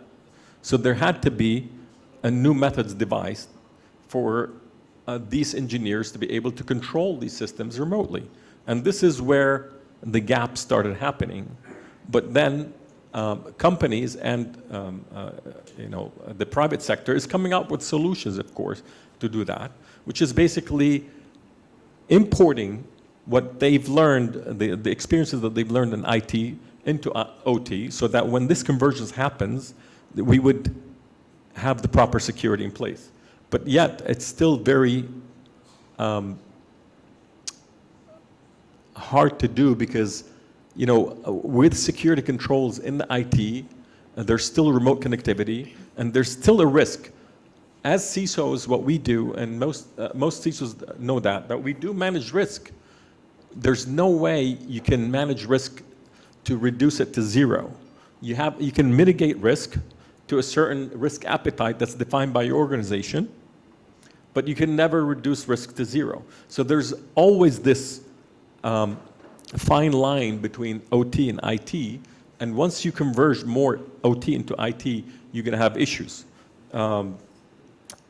Two books, Arwa mentioned books, two books that I recommend that you read if you want to know more about what countries are doing and what attackers are doing in terms of an OT or other perspective is the Chinese attacks on the US utilities, specifically the Colonial Pipeline, one which happened, I think, what, 5 years ago, where the southeast of the United States was without access to petrol pumps, gas pumps, for about 2 to 3 days because of the Colonial Pipeline attack. So there is quite a danger, and there's a huge race. And unfortunately, what my fellow panelists mentioned earlier is that we have to be right 100% of the time. I think Arwa mentioned that. While the hackers, they need to be right only once to be able to penetrate our systems. On top of that, add to that, we have to be ethical and try to be ethical 100% of the time, while hackers don't have to be ethical. That's why they're called, there's some, you know, ethical hackers and not non-ethical hackers. And unfortunately, they're not guided by the same ethical guidelines that we have to go by, so that we're a bit constrained by that, but we cannot be villains to fight villains, right? So it's extremely important to know that. So the two books that I would like, that I recommend to read is No Place to Hide. No Place to Hide is written by Glenn Greenwood, I think, and he's the lawyer of Edward Snowden, the guy who left and took a trove of information from the Pentagon when he used to work at the Pentagon, and then he defected, I think, to Russia eventually.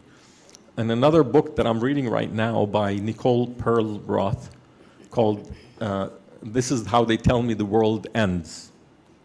And that is all about cybersecurity. She was a journalist with New York Times, and basically she talks about her journey in cybersecurity and talking to hackers from all over the world, talking to governments, and about the hack of the century, where hackers hacked into the NSA, right? If you remember the shadow brokers, I don't know if any of you have heard of the shadow brokers.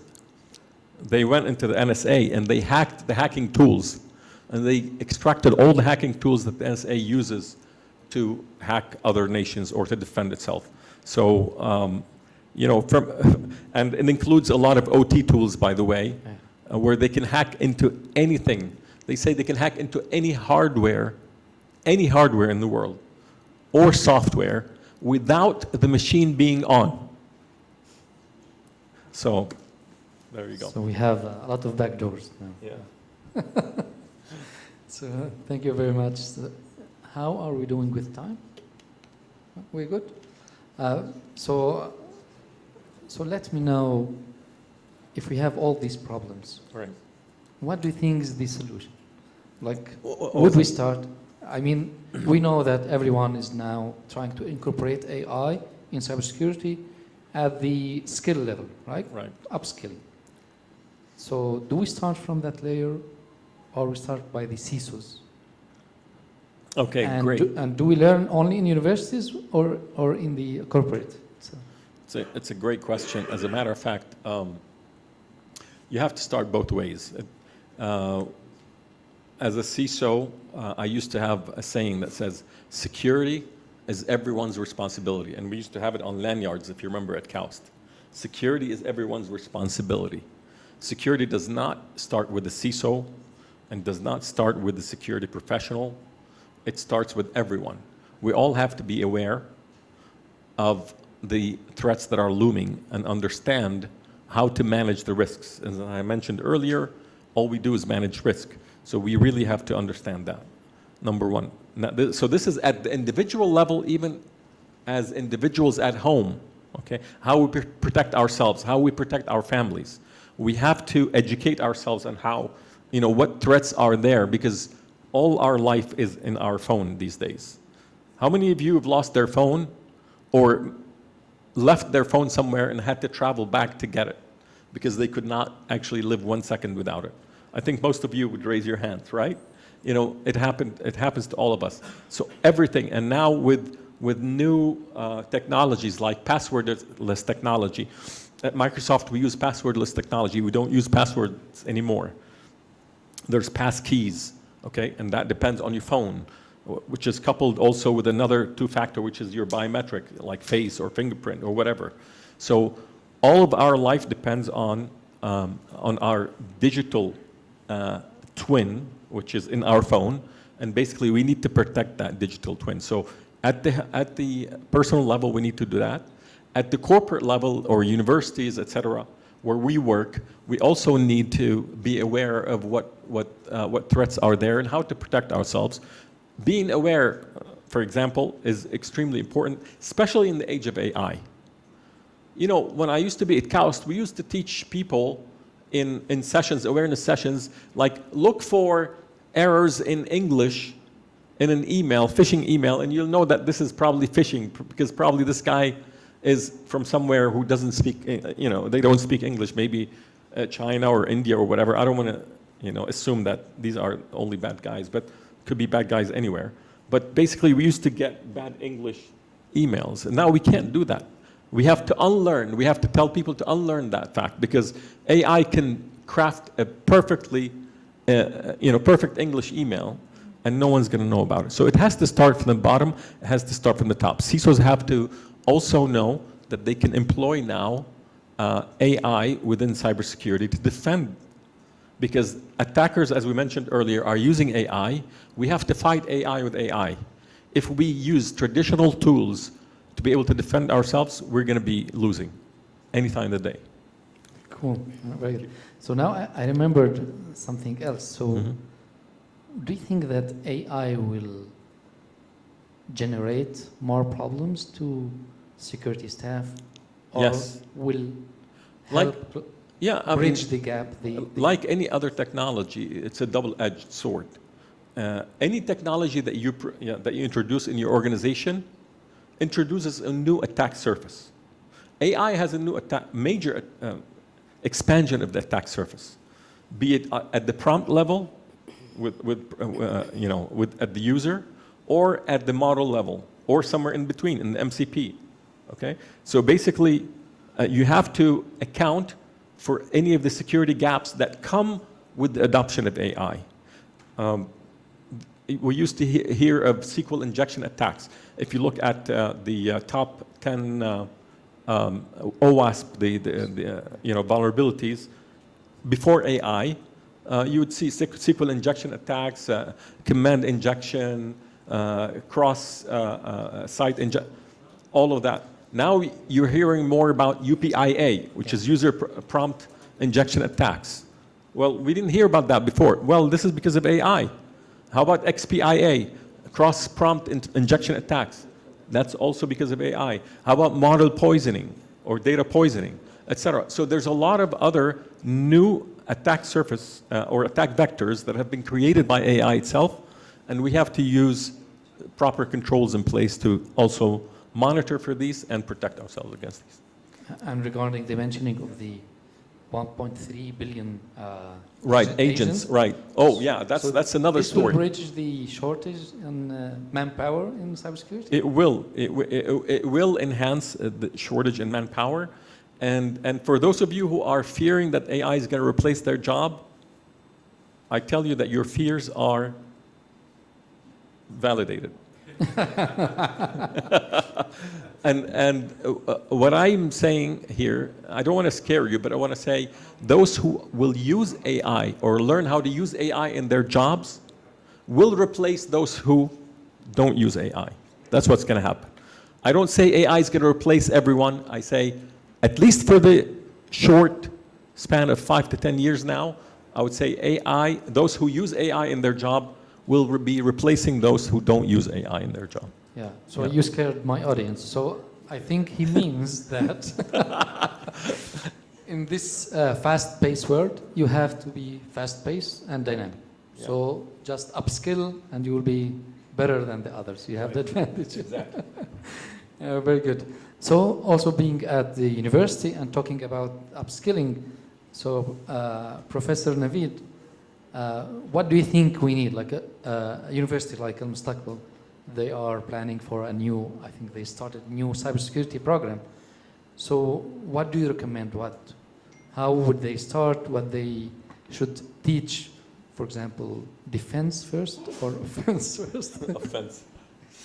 Yes, so one comment I want to do on this, Suleiman, that what he said that after a certain period there will be 0% vulnerability in the systems.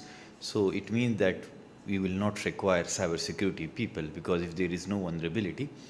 But as of my experience, just 1 month ago, I give an article, a news to 20 billion LLM model of OpenAI, and I was using Grok, and I asked that is Saudi Arabia a country or organization? 20 billion. It's not small. It's big model, and it says that it is organization. Saudi Arabia is organization. Okay, so it means that like even in the natural language, and I'm not talking about the 200 billion, but 20 billion is also enough model. No, like sure, like for sure Microsoft can use it, big companies can use it, but not small companies can use the 20 billion parameter model as well. Yeah. So I think it will take time maybe to make it vulnerability free software written.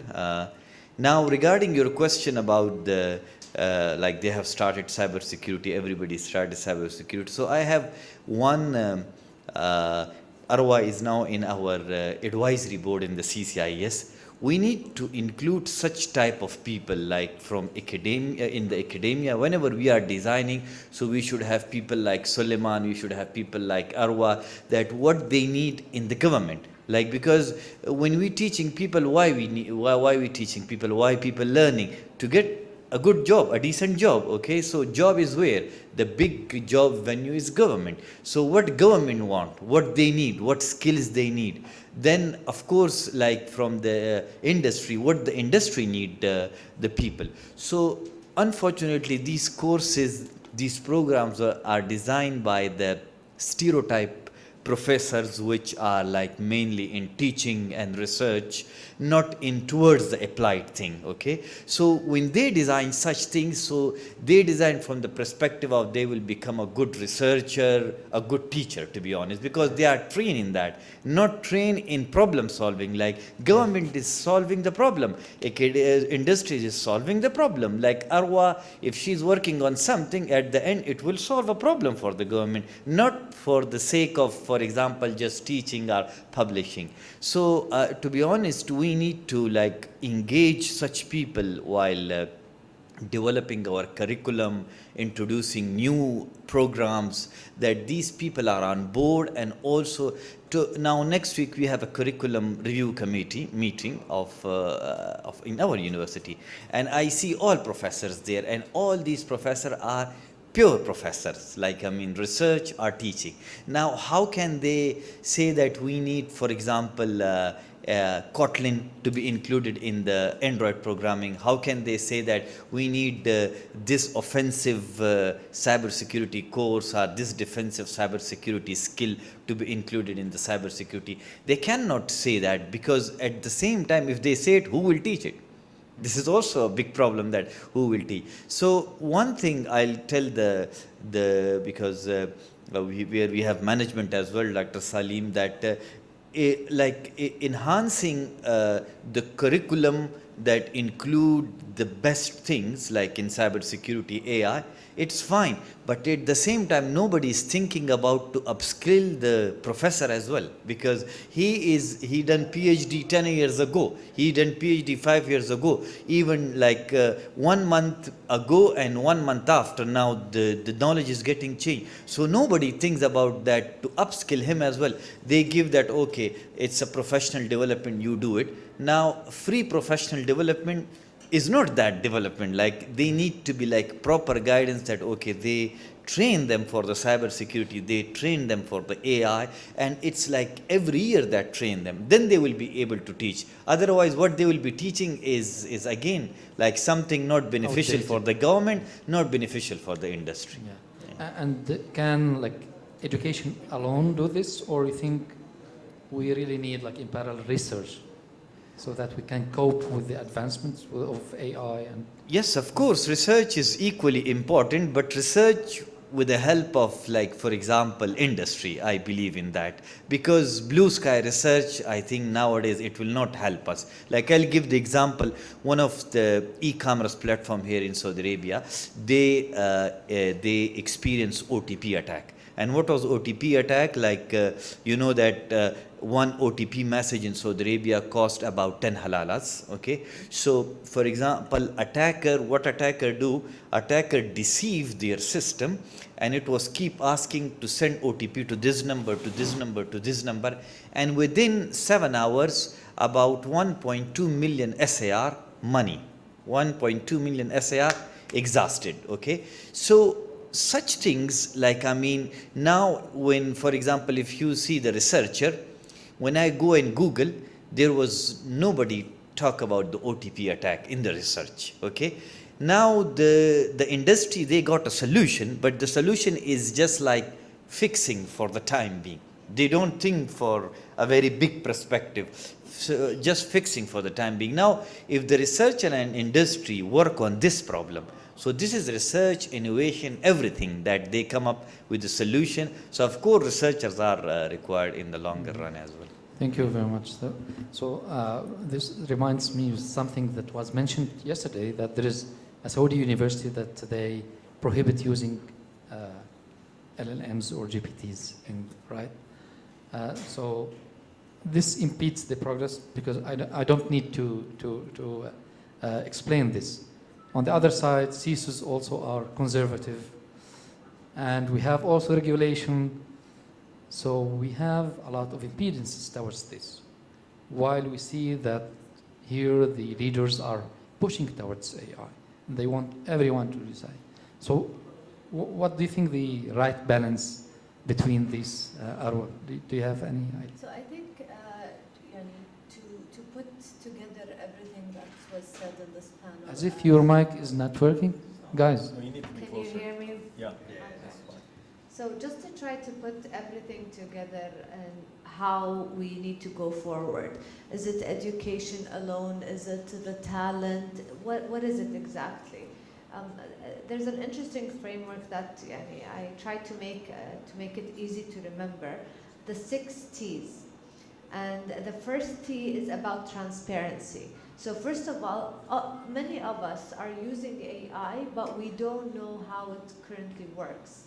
It's a black box for us. We don't see how it's making decisions. Why is it doing it? We just say, oh, it's AI, let's trust it. But it could be doing something wrong. So first of all, let's have more transparency in understanding how AI works and being able to govern it the right way. The second thing is trustworthiness. And when I say trustworthiness, I'm talking about building systems that are reliable, that are trustable, and you put the traditional cybersecurity and the extra cybersecurity for AI itself. So you need to have the right foundation. And believe me, many of us think that we have the foundations right and we're going to the next step, now AI security, but we still need to do the hygiene for our environments. The third one is transformation, meaning that we need to keep on innovating and not having regulation or make sure that the regulation is supporting in this kind of innovation. So we shouldn't stop. Every researcher, every organization, every person has the ability. Now the tools are on your own laptop. You can start innovating and solving these problems. So we need to, as you said, Ali, we need to be a step ahead of the attackers. And tempo, it's what you said. We need to be able to react fast to any vulnerability, not wait, not go through phases and steps and approvals and so on. We need to act as fast as they do act. And talent, this is what you mentioned, and it was eye-opening when you said we need to also upskill professors. I think this brings us to the last T, which is togetherness. We need to have academia, the private sector, the policymakers all work together and collaborate. So an idea that came to me, I think the professors to be upskilled is to have them part of projects, real life projects, so they can see the real world and then pass it on. So there's many things that needs collaboration at the end, so I think that togetherness is very important. My dream is not an AI to generate zero code vulnerability. My dream is to have autonomous cybersecurity. So anything that comes out, cybersecurity can respond to it very fast. Yes, otherwise you will lose your job. Right. I will be its manager. So I don't want this to stop here, but it's very interesting, but we are short on time. I would like to hear from the audience if you have any questions or suggestions, contribution also. We would love to learn from you.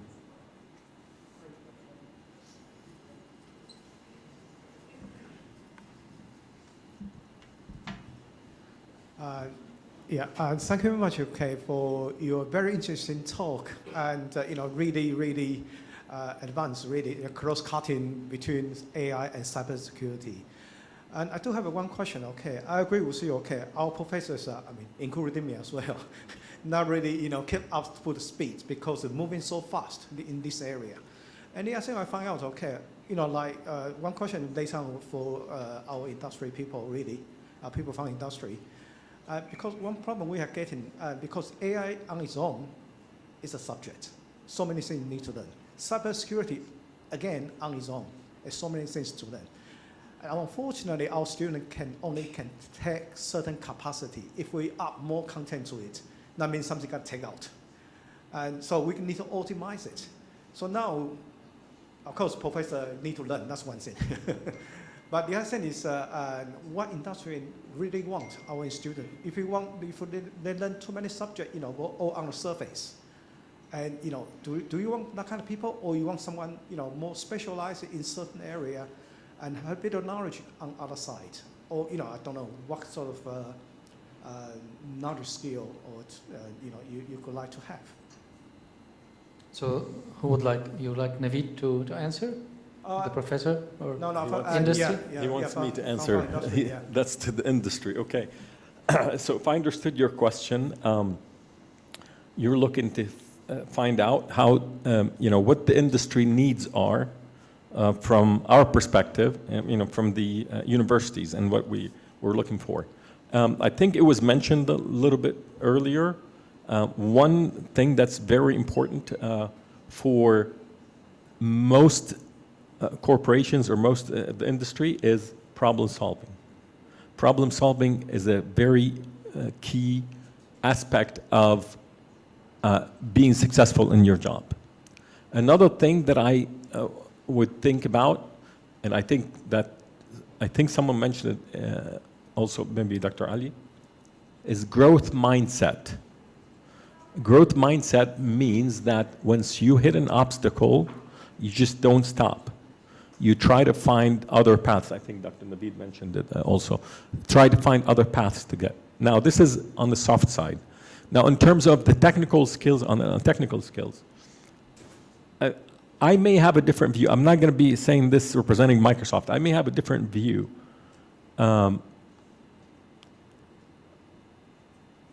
When I first went into grade school, we were being taught multiplication tables. Is there a need for multiplication tables anymore for us to memorize them? No.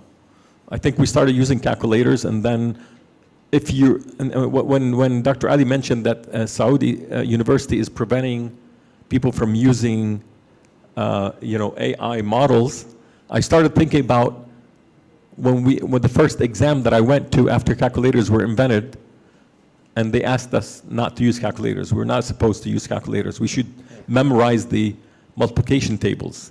And then now what happened? You could probably bring in your computer into the exam and take an open book exam at school, right? Because what they want you to do is solve a problem, not memorize things. So the problem solving skills are extremely important. I'll give you another example. I know about 12 to 20 different languages, not human languages, computer languages. Things some of you have never heard of. I mean, are any of you heard of Snowball? Prolog? Yes, Prolog? Yeah, maybe. Because it's AI related a little bit, but Snowball, S-N-O-B-O-L, go look it up. COBOL, etc. Basic. I actually worked with assembly language for Commodore 64, which is my first computer in my early days. So what did I learn during that? I mean, from one language to another, out of these 20 languages that I learned, I started just reading only 2 days about the syntax of the language, and that's all I needed for me to learn a new language, right? And at the beginning of the generative AI revolution in 2022, 2023, I was learning Python because I thought, wow, this is a great language. I've never seen such a powerful language. I was midway learning Python when generative AI came out, and I typed in something, and whoops, there's the code in Python. So I stopped learning Python. And that's what I think. I may be, I'm an outlier. I think that we should not be teaching people anymore the basics. I mean, we need the concepts and we need the basics, but we should not be teaching them to memorize things. We need to teach them how to use new tools. So use AI instead of fighting AI. Use LLMs to create something bigger instead of fighting it. Yeah, I think also I share the view, okay, although I'm academic. And I wonder, for example, some very, very related example. Why do we need to teach the student how to program this line by line in different languages also? Right. I mean, algorithms are fine. You've used vibe coding. Now there's no, with GitHub, by the way, we had reached, I forgot the number, millions of developers on GitHub immediately after we announced, in one day or something like that, immediately after we announced GitHub Copilot for free. You know GitHub Copilot, what it does? You just type / and you write in English what you want, and boom, the function is written for you. Yeah, so I think it's okay if you take out some of the chapters, say lectures, and replace them with AI-based programming. Exactly, yeah. Why not? Yeah, and that comes with one question now. Sorry, just I certainly agree with what you say, okay, but it comes with a side issue here.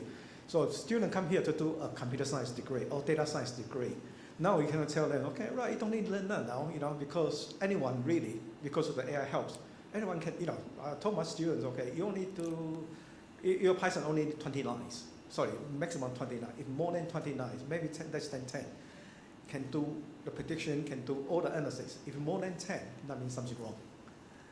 So what I'm saying, the question now, so why need to come to university? So I agree with you, university professor will be replaced. Because why they come to university to do a degree, computer science degree or data science degree? Even my son now, he's 10 years old. Maybe he thinks that he doesn't need university because he has ChatGPT and the others. So if we don't adapt, if we don't change the university, our curriculum, how do we evaluate, how we teach, what do we teach, I think we will lose a lot of these generations in the I'd like to add something. So currently, I don't know if you saw in the news in the US, there was a shift. So if you want to work in a government, you don't need your academic papers anymore. It's about skill rather than academic, and this is very recent that happened. So if we go back to the main question is, what can the university give to the students as a value in order to provide them with the skills and the education? But most importantly is the skills. It's a never-ending question. You see in cybersecurity, for example, hobbyists. They did not go to any university. They just finished school, but they gave dedication to that and practiced every day and tried and failed and tried again. They had the growth mindset, as Ed said, and then they became the best. And when you want to hire them in some of the organizations, you can't because they don't have the degree. So it's a chicken and egg. I think it's a dilemma, but what I believe is universities is a home where people come together, students come together, and they really want to learn. And if you embed the skills and give them the weapons that they need for this private, what's coming in the market, it's very important. And I think what most universities are doing, having the advisory boards, people from the industry, asking them the same questions that you've asked today, this will help give the university the right focus in the future. Thank you very much. It's a very nice conversation, at least for me. I'm also learning a lot. I hope it's the same for everybody. Our guests will be around. Please get in touch and ask more questions or contribute also. We have to stop it now. I think now it's time for a prayer or lunch or something like this. Thank you. Thank you.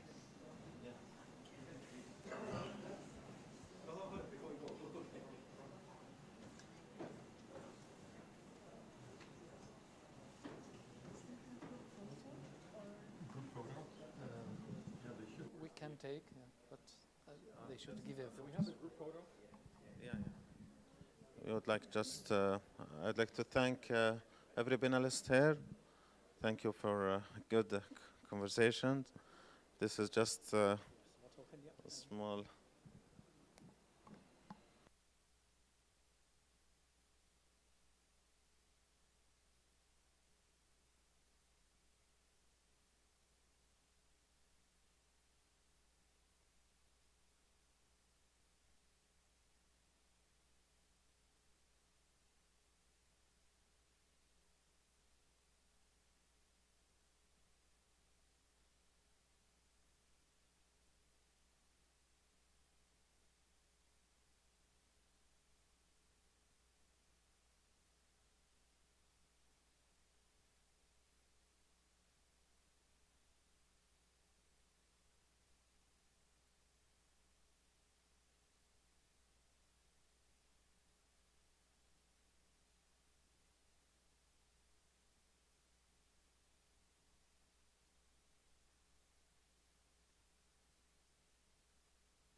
take a picture. You want to show them? Yeah. Panelist.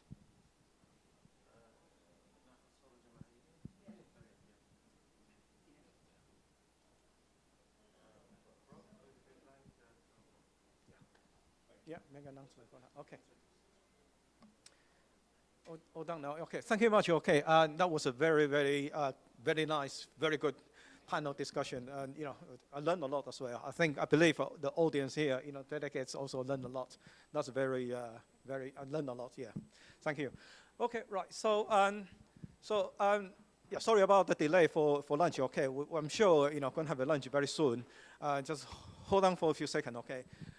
We're going to give out some awards. As you know, I believe we enjoy very much about this conference, for the last 2 days. And then, so we're going to give out some awards to the two awards we're going to give out. One is the Best Service Award to the conference organized committees. And the other one is the Excellent Papers Award. So we're going to start with Best Service Award, yeah. And can we have Professor Salem? Salem, yeah, you. Sorry, I can't pronounce it properly. Sorry, this award is given by not from the conference organized committee. It's come from the IEEE technical community on service informatics and systems. And not only this is the only certificate, okay, but also give a $400 check as well. But they will follow later on. So it's not only just a certificate, but also a bit of cash rewards as well. Right.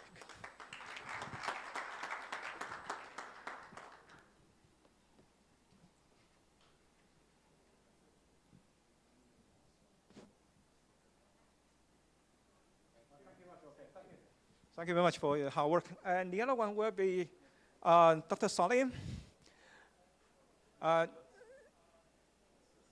Yeah, thank you very much. Okay, as you can see, he really, up and down and pay attention to all the details, logistic management. No, he have done a good job.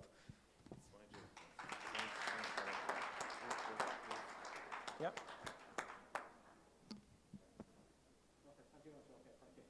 So again, okay, not only the receipt certificate, but also $400 from. Yeah, well, just okay. Just mentioned that she has contributed a lot. Yeah, that's right. Okay, and there's another one also. She received the service award, but she is a student.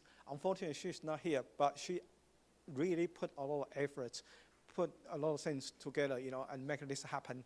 Bruges, unfortunately, yeah, as I said earlier, she is in Australia. She couldn't attend this conference in person. So we will post that to her. Thank you. This is the best excellent paper. Okay, right. So I think one thing the next one we're going to give the Excellent Paper Award, and then the title of the paper is Internet of Things based on novel approach to integrate with smart irrigation systems. Do we have the author Saeed Sohail Amand or Omar Amaro? Amaro. Yeah, good. We're together. Yeah. Oh, congratulations. That's excellent. Yeah. Yeah, excellent. Yeah. Yeah. Come along. Yeah, that's nice. Thank you. Thank you very much. Okay, right, excellent. Okay, so again, not only just certificate, you're also going to receive $500 from the IEEE community as well. Okay, and the second excellent paper award goes to Audi, and the title of the paper is ID and AI powered up to take Saudi Sign Language. Do we have authors from ID? Yeah. Somaya. Do you have a author, Somaya? Yes. Oh, great. Oh, great, morning one, excellent. Yeah, so the paper have six, 1, 2, 3, 4, 5, 6, 7. Oh, yeah.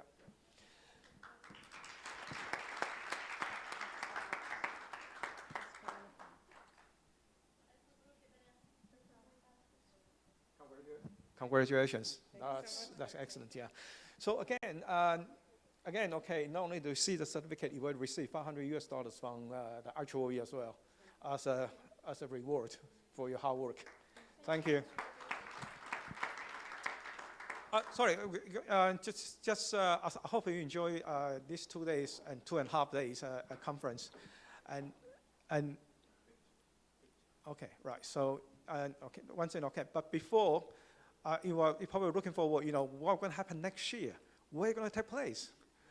We already have some idea now, but not confirmed yet.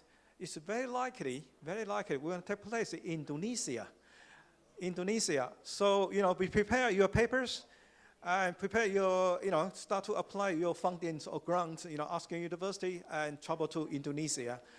And that's very likely. We will make a formal announcement later on the web page or email out to our delegates. Do you have anything to add? Having said that, I wanted to just say that Professor Salim and Salim, you have set the bar very high. There is a saying in English, I think not just for the next one, for anyone else, you have set the bar very high. So thank you very much. Thank you.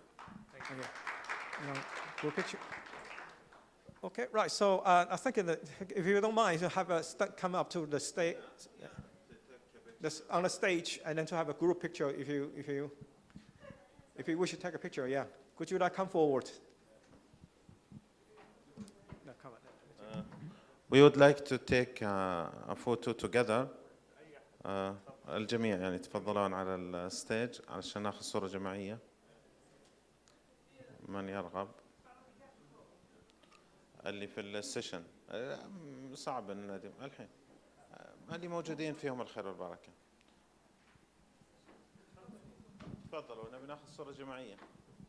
تفضل نبي الجميع اللي حضروا. تفضلوا الأخوات. تفضلوا. تعال محمد. أول واحد تعال نبي تنام. تعال. تفضلوا هنا لو الصف تحت لا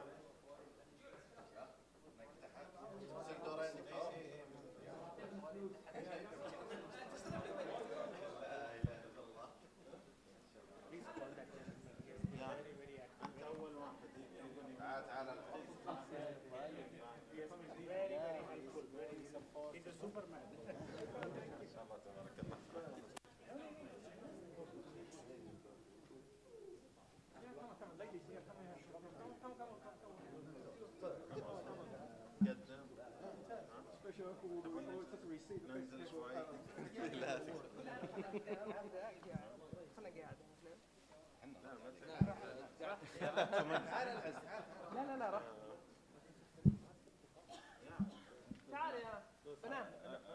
بروف فاروق يقول لازم يجون الجميع لازم يجي.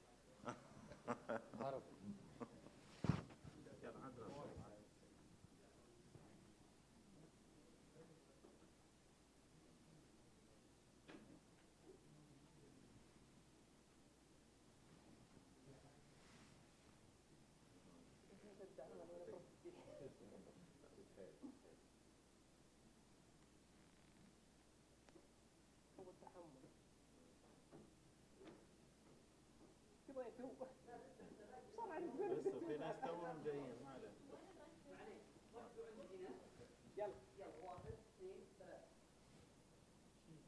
شكرا. خلاص.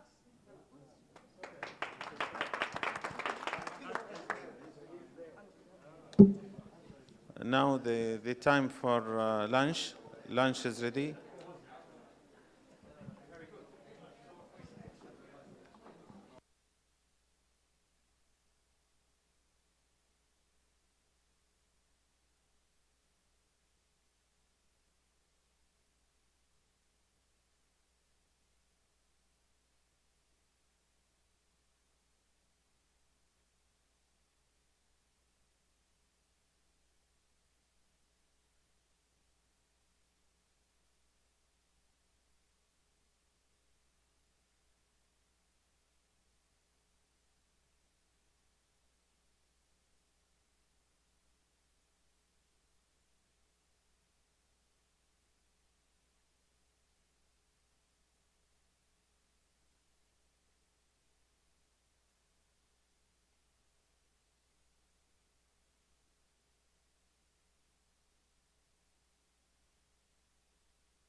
we're gonna to close this event. I would like to thank everyone here. Alhamdulillah, all the sessions now closed and all the papers are presented. And I hope you enjoy this event. In addition to, increase your background about AI and other information we discussed. I will leave Dr. Chow to say something. Yeah, thank you very much for your contribution, to your support to the conference. And I hope you enjoyed, learned a lot, make some friends. And I'm going to pass on to Farooq to make some more comments on it. Thank you, and good evening, everyone. Once again, thank you very much, everyone, for attending all the 3 days. I think it has been an event that I can certainly speak for myself that we would not forget in a hurry, as the saying goes in English. There are several people who I would like to thank in closing the conference, and I would like to start with Professor Salim and Salim and the local organizing team. As I was saying, that they have done an outstanding job in managing the organization. Can we thank them for their efforts, please? Not just the local organization, but as I was saying that as we would be announcing the next year and a few events or so, they have the persons who are to follow have a very high bar to match or to set as well. Apart from that, there were many things in the conference apart from the scientific intellectual exchanges. We had wonderful papers. I would like to thank each and everyone who presented the papers. Our wonderful panelists, which were very intellectually and academically stimulating. But what stood out, in my own opinion, were the unique, if I can say, imprints throughout the conference. On day one, we were hosted by none other than the Prince himself. Day two, which was yesterday, was again a very memorable event, giving us a tour of the history of the region. So all in all, as the saying goes, all good things need to come to an end as well. So with this, we would like to close the conference. But having said that, there are one or two, or rather 3 different things, announcements we would like to make. Okay, right. So I think a lot of people enjoy very much about this conference. I start asking, where going to take place next year? So likely they're going to take place in Indonesia. We haven't finalized yet, but at the time we will decide. Hopefully we'll choose a weather like this. Not too hot, not too cold, just about right. That would be nice, really, yes. And of course, where you are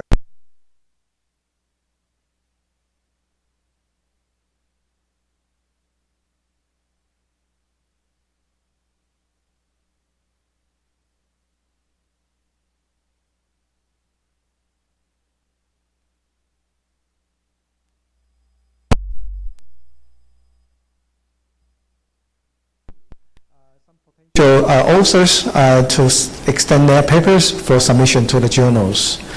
And so we include the journal from Q1 to Q3, so there's quite a few different options you might have.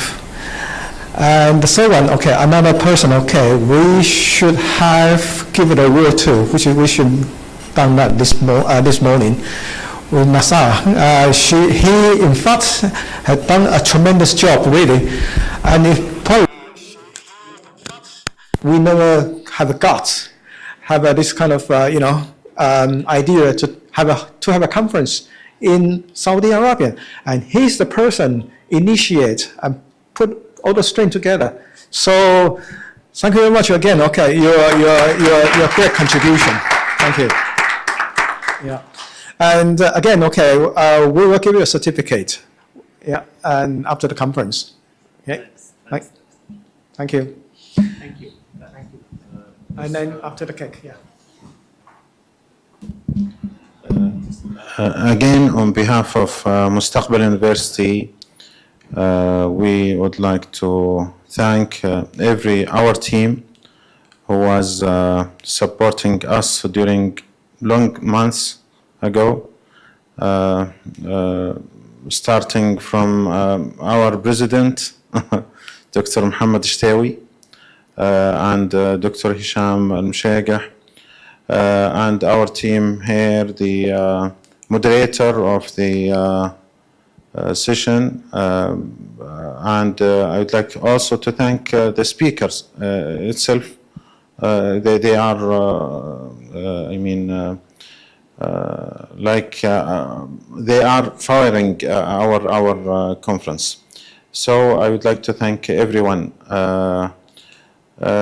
Also, I would like to thank our team, starting from Security Department, with Omar Al-Di'an and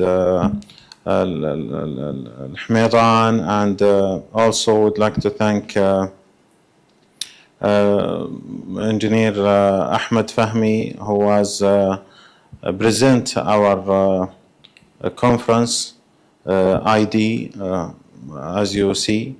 I would like to thank also the committees, Dr. Ahmed Mansour, Dr. Muhammad Hatam, a lot of people here was on behind of this conference. So thanks a lot for all of your job. One of the important person of Ali, Abdulaziz Al-Ghamshi, and Abu Khalid Al-Umar, also relationship department here in our university. I hope I didn't forget anyone, Muhammad Al-Saif and other people here. Also our student.